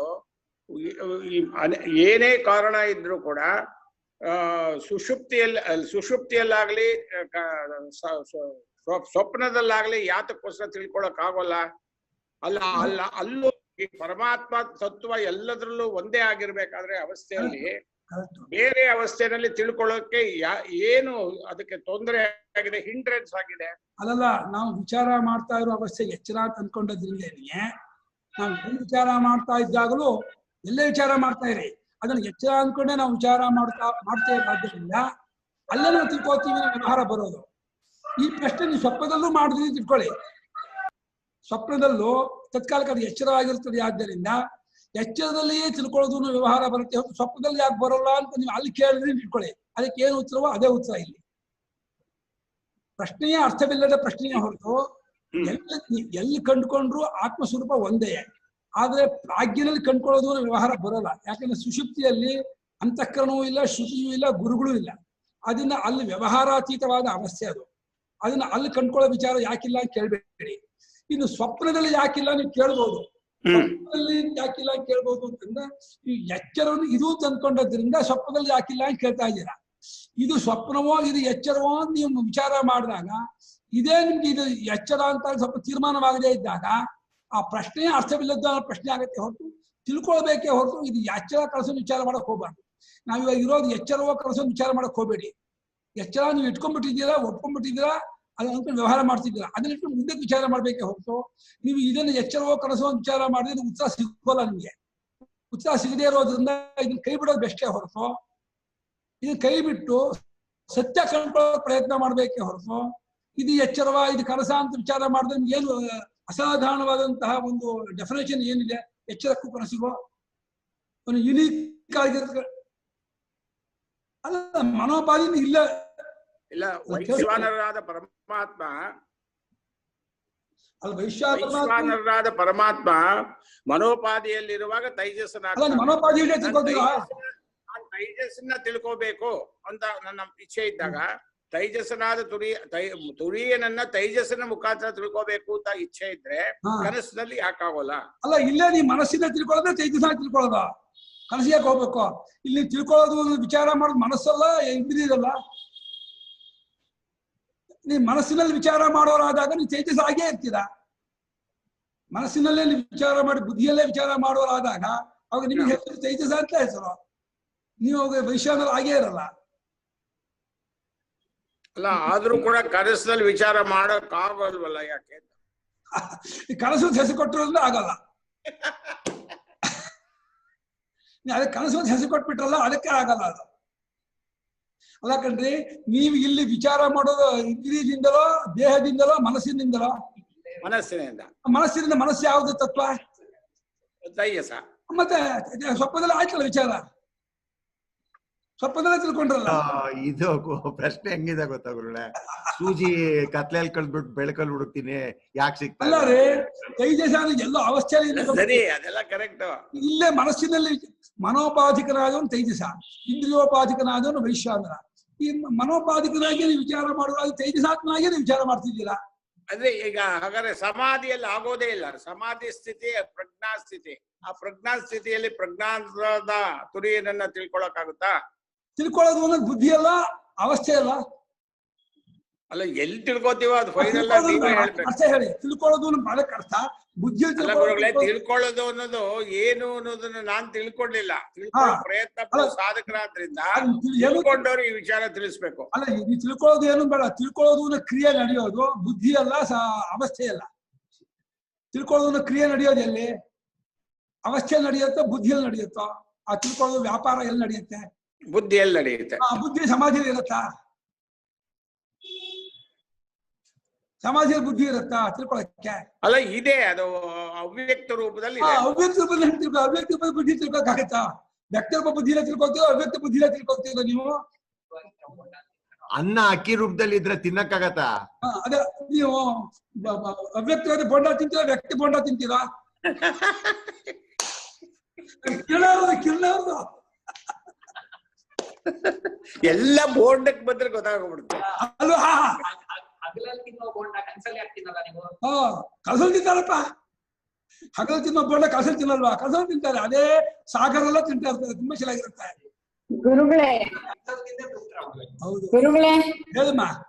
ಒಂದ್ ಪ್ರಶ್ನೆ. ಈಗ ನಾವು ಎಚ್ಚರದಲ್ಲಿದ್ದಾಗ ಮನೋಲೋಕದಲ್ಲಿ ವಿಹರಿಸ್ತಾ ಇದ್ರೆ ಅದನ್ನ ತೈಜಸರಾಗ್ತೀವಿ ಅನ್ನೋದಾದ್ರೆ, ಅದೇ ಎಚ್ಚರಾವಸ್ಥೆಯಲ್ಲಿ ಸುಷುಪ್ತಿಯ ಪ್ರಾಜ್ಞನಾಗಕ್ಕೂ ಬರುತ್ತಾ? ಖಂಡಿತ ಬರುತ್ತೆ. ಹೇಗೆ? ಅದೇ ತ್ರಿಧಾದೇಹ ವ್ಯವಸ್ಥಿತ ಹೇಳಿಲ್ಲ. ದಕ್ಷಿಣಾಕ್ಷಿ ಮುಖೇ ವಿಶ್ವ ಮನಸ್ಸಂತಸ್ತು ತೇಜಸ ಆಕಾಶೈಕ ಸತಿ ಪ್ರಾಜ್ಞ ತ್ರಿಧಾ ದೇಹೇ ವ್ಯವಸ್ಥಿತ. ಜಾಗೃತಿಯಲ್ಲಿಯೇ ಮೂರು ಅವಸ್ಥೆ ಅನುಭವದಿಂದ ಹಿಂದೆ ಆಯ್ತಲ್ಲಮ್ಮ. ನೀವು ಏನು ತೋರಿಸದೇ ಇರುವ ಒಂದು ಬ್ಲಾಂಕ್ ಸ್ಟೇಟ್ ಸ್ಥಿತಿಯಲ್ಲಿ ನೀವು ಇದ್ರೆ ನೀವು ಪ್ರಾಜ್ಞೆ ಆಗಿದ್ದೀರಿ ಅರ್ಥ. ಈಗಲೇ ಎಚ್ಚರದಲ್ಲೇ ಏನು ಮನಸ್ಸಿಗೆ ಹರಿತಾ ಇಲ್ಲ, ಏನು ತೋರಿಸ್ತಾ ಇಲ್ಲ, ಏನು ಗೊತ್ತಾಗ್ತಿಲ್ಲ ಅನ್ನೋ ಆ ಸ್ಥಿತಿಯಲ್ಲಿ ನೀವು ಇದ್ರೆ ನೀವು ಪ್ರಾಜ್ಞಾತ್ಮಕೇ ಇರ್ತೀರ. ಆಗ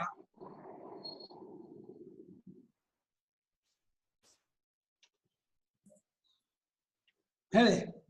ಎಚ್ಚರದಲ್ಲಿ ಇದ್ದಾಗ್ಲೂ ಈ ಪ್ರಪಂಚದ ಯಾವ್ದು ಉಪಾಧಿಯಿಂದಾನು ನಾವು ವಿಚಲಿತಲಾಗದೆ ಇರುವಂತ ಒಂದು ಸ್ಥಿತಿನೇ ಸುಷುಪ್ತ ಅವಸ್ಥೆ ಅಂತನ? ಅಲ್ಲ, ಏನು ವಿಶೇಷ ಜ್ಞಾನವಿಲ್ಲದೇ ಇರೋ ಸ್ಥಿತಿ, ವಿಚಲಿತವಾಗದೇ ಇರೋದಲ್ಲ. ವಿಶೇಷ ಜ್ಞಾನವಾಗದೇ ಇರೋ ಸ್ಥಿತಿ ಸುಷುಪ್ತಾವಸ್ಥೆ. ವಿಶೇಷ ಜ್ಞಾನ ಇರೋದು ಸ್ವಪ್ನ ಮತ್ತು ಜಾಗೃತಿ. ಅಲ್ಲ, ವಿಶೇಷ ಜ್ಞಾನ ಇಲ್ಲದೆ ಇರೋದು ಅಂದ್ರೆ ಈ ಪ್ರಪಂಚದ ಯಾವ್ದೋ ಉಪಾಧಿ ಎದುರಿಗಿದ್ರು ಅದ್ರ ಬಗ್ಗೆ ನಮ್ಮ ಯಾವ ಇರೋದಿಲ್ಲ. ಇರೋದೇ ಇಲ್ಲ ಅಂದ್ರೆ ಹಾಗಲ್ಲ. ಈಗ ಎದುರಿಗೆ ಪುಸ್ತಕ ಇದೆ, ಪುಸ್ತಕ ಇದ್ರು ಅದು ಪುಸ್ತಕವನ್ನ ಗುರ್ತಿಸೋಂತ ಸ್ಥಿತಿಯನ್ನ ಮೀರಿರುವಂತ ಸ್ಥಿತಿನ ಅಂತ ಇಟ್ಕೊಳ್ಳಿ. ಏನು ತೋರಿಸದೇ ಇರುವಂತಹ ಸ್ಥಿತಿ ಇಟ್ಕೊಳ್ಳಿ. ಏನು ತೋರಿಸ್ತಾ ಇಲ್ಲ, ಏನು ಗೊತ್ತಾಗ್ತಿಲ್ಲ, ಏನು ಅರಿವು ವಿಶೇಷ ಜ್ಞಾನ ವೃತ್ತಿ ಜ್ಞಾನವೂ ಇಲ್ಲ, ಇಂದ್ರಿಯ ಜ್ಞಾನವೂ ಇಲ್ಲದೆ ಇರುವ ಒಂದು ಸ್ಥಿತಿಯೇ ಪ್ರಾಜ್ಞಾತ್ಮ ಸುಷುಪ್ತಾತ್ಮ. ಅಂದ್ರೆ ಜಾಗೃತ ಅವಸ್ಥೆನಲ್ಲೂ ತುರಿಯನ್ನ ತಿಳ್ಕೊಳ್ಳೋದಕ್ಕೆ ಸಾಧ್ಯ ಇದೆ. ಪೇಜ್ ನಂಬರ್ 27 ನೋಡಿ ಇದೆ ಅಂತ ಇದ್ದಾರೆ ಸ್ವಾಮಿಗಳು ಹೆಡ್ಡಿಗೆ ಕೊಟ್ಟಿದ್ದಾರೆ. ಎಚ್ಚರದಲ್ಲಿಯೇ ವಿಶ್ವಾದಿಗಳ ಅನುಭವ ಅಂತ 2 ಭಾಷೆ ಭಾಗ ನೋಡ್ಬಿಡಿ. ಆಯ್ತು ಸರ್. ಇಂದ್ರಗಳು 27. ಅನುಭವ 11:05 ಆಯ್ತು. ಸುರೇಶ್ ಹೇಳಿ.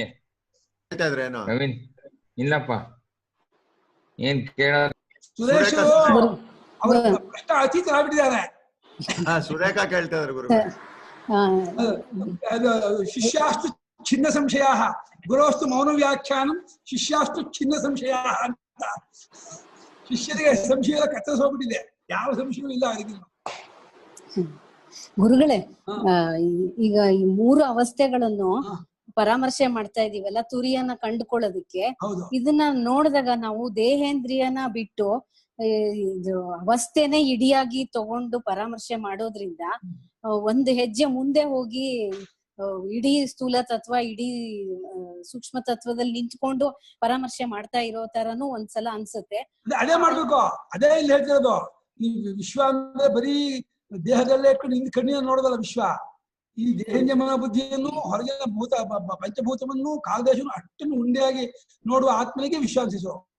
ಇಷ್ಟನ್ನು ಸಮಷ್ಟಿಯಾಗಿ ನೋಡುತ್ತಿರುವ ಸೂಕ್ಷ್ಮ ರೂಪವಾಗಿ ನೋಡುತ್ತಿರುವಂತಹ ಆತ್ಮನಿಗೆ ತೇಜಸ್ ಅನಿಸಿದ್ರು ಮನೋರೂಪವಾಗಿ. ಈ ಎರಡು ಪ್ರಕಾರವಾದ ವ್ಯಾಪಾರವಿಲ್ಲದೆ ವಿಶೇಷ ಜ್ಞಾನವಿಲ್ಲದೆ ಇರುವ ಸ್ಥಿತಿಯೇ ಪ್ರಾಜ್ಞ. ಇದು ಮೂರು ನನ್ನಲ್ಲಿ ಕಲ್ಪಿತವಾಗಿರೋದು. ಈ ಮೂರು ನನಗೆ ಇಲ್ಲ, ನಾನು ನಿತ್ಯ ನಿರ್ವಚನ ಕಂಡುಕೊಳ್ಳೋದೇ ತುರಿಯ. ಸೊ ಇಲ್ಲೇನೆ ದೇಹೇಂದ್ರಿಯನ ದಾಟಿ ಮುಂದೆ ಹೋಗೋ ಒಂದು ಇದು ಸಿಗ್ತಾ ಹೋಗುತ್ತೆ. ಯಾವಾಗ ದಾಟೇ ಇರೋರಮ್ಮ ದಾಟಬೇಕಾದ್ರೆ ಹೊಸದಾಗಿ ಯಾವಾಗ ದೇಹೇಂದ್ರಿಯ ಸಿಕ್ಕೊಂಡೇ ಇಲ್ಲ. ಅಂದ್ಕೊಂಡ್ಬಿಟ್ಟಿದ್ದೀರಾ? ಯಾವಾಗ ದೇಹೇಂದ್ರಿಯ ಇಲ್ವೇ ಇಲ್ಲ. ದಾಟಿರೋದೇ ನಮ್ಮ ಸ್ವಭಾವ. ಮೀರಿರೋದೇ ದೇಹೇಂದ್ರಿಯಲ್ಲಿ ಇಲ್ವೇ ಇಲ್ಲ. ನಾವು ಇದೀವಿ ಅಂತ ಗಟ್ಟಿಯಾಗಿ ಹಿಡ್ಕೊಂಡ್ಬಿಟ್ಟಿದೀವಿ. ದೇಹದಲ್ಲಿ ಇದೀವಿ, ದೇಹ ಆಗಿದೀವಿ ಅಂತ. ಹಾಗಾಗಿ ಬಿಡಕ್ಕಾಗಲ್ಲ, ದಾಟ ಹೋಗ್ಬೇಕು ಅಂತ ಅಂದ್ಕೊಳ್ತಾ ಇದೀವಿ. ಯಾವಾಗಲೂ ದೇಹೇಂದ್ರಿಯ ಮನೋಬುದ್ಧಿ ನಮ್ಗೆ ಸಂಬಂಧ ಆಗೇ ಇಲ್ಲ, ಅಂಟ್ಕೊಂಡೇ ಇಲ್ಲ, ಸೇರಿಯೇ ಇಲ್ಲ. ಓಕೆ ಬಾ.